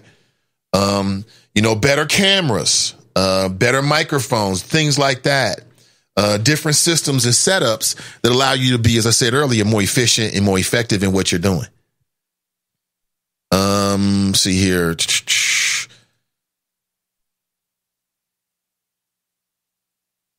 All right, there was one more thing I want to talk about, and that was the Harlem Hellfighters. I didn't get a chance to really get into that, and now it's already 10:19. Well, the Harlem Hellfighters, I would love to see Tyler Perry do a movie, like a big old production movie with the Harlem Hellfighters. And I say that because, hell, they keep making James Bond movies. Man, within the last 24 hours, I'm like on YouTube and I come across a James Bond ad for a new James Bond movie. I mean, damn. And there have been many, many graphic novels, most notably written by a man named Max Brooks. Anybody hip to Max Brooks and others? In which they canonized the Harlem Hellfighters. And just as it may seem, the Harlem Hellfighters essentially was an all-black regiment going back to World War I. Long story short, racism, all kinds of things. Many members of the Harlem Hellfighters found themselves overseas under the leadership of the French army, which before that was looked upon as like a great embarrassment and offense. Okay. That American soldiers would ever be under the command of foreign generals, in particular the French. Well, that's exactly what they did with this all-black regiment from Harlem, the 369th Infantry Regiment, the Harlem Hellfighters. And if you know anything about it, and you can Google it, there's all kind of stuff out there. Man, there's some amazing stories in this. It is some amazing stories surrounding the Harlem Hellfighters. I mean, essentially, these guys went to World War I and became the most decorated group and fighting fierce men of all. One of their leaders was known as Black Death. I mean, you can't make this up. This is ripe for a big budget adaptation. You got the main character who was so deadly that the Germans referred to him as Black Death. I'm not making this a black man who was never really recognized. Matter of fact, he got more recognition from the French army than he ever did from the United States Army. It wasn't until like 75 years after his death that he was given the distinctions that he should have been given when he came back. And many historians say, and we probably know this to be true, that if this man, known as Black Death, I don't have enough time to get all into it, I'll pick back up tomorrow. If he were white, then the moment he came home, he would have got the Purple Heart and would have been one of the most decorated World War II fighters of all time. But the redlining and the discrimination didn't stop when you put the uniform on. I mean, you could put the uniform on, go overseas, lose an arm, come back here and somebody call you the N-word. Or you can't get a loan.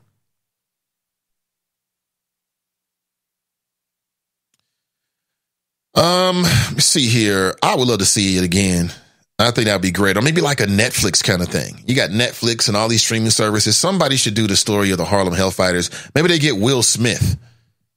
Or they'll get the brother that was in the movie Get Out or something like that to play in the role or play in one of the roles to really bring it to life. But Americans love World War II stories, World War I stories.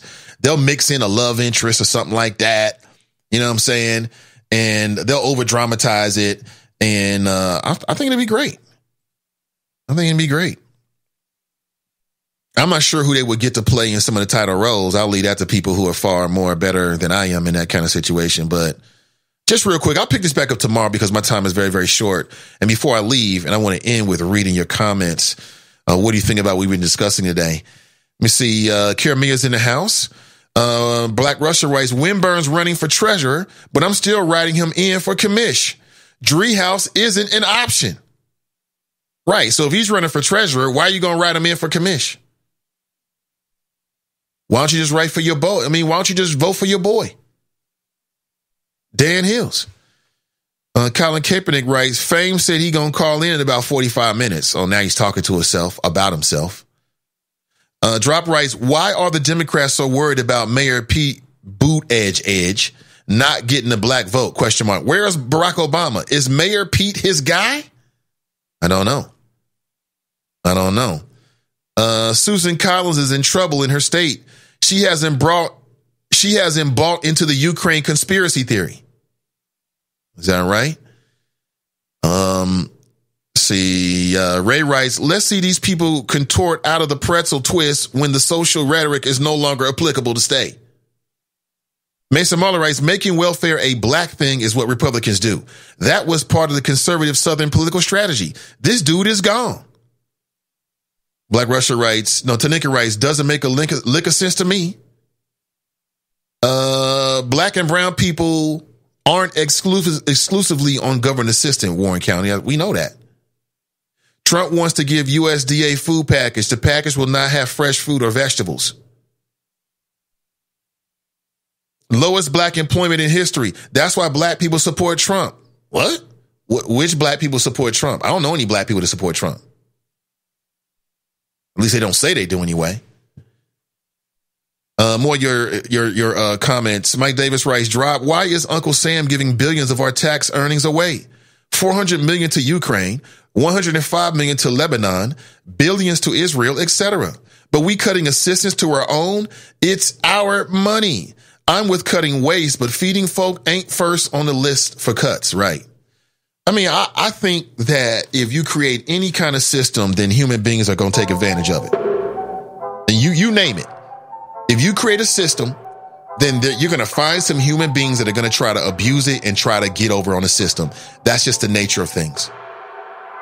But when we talk about the welfare system, man, I'm here to tell you that, believe it or not, there are still a lot of hungry people out there. There's a lot of food insecurity out there. There's a lot of working poor. People that work, but they're still poor. They still don't have enough money to make ends meet, but they're working every single day. That goes back into jobs. That goes into a conversation about jobs that pay a livable wage. Man, we have covered a lot of ground on today's show, some more serious than others in terms of the topics, but I hope you enjoyed the conversation nonetheless. This show will be made available as a podcast within the hour. Please like and share on your social media, and we'll catch up real soon. You know my motto, winners focus on winning. Losers focus on winners. So stay focused and stay winning, and we'll talk real soon. I'm Nathan Ivey, live, local, and vocal from Cincinnati, Ohio, and I'm out.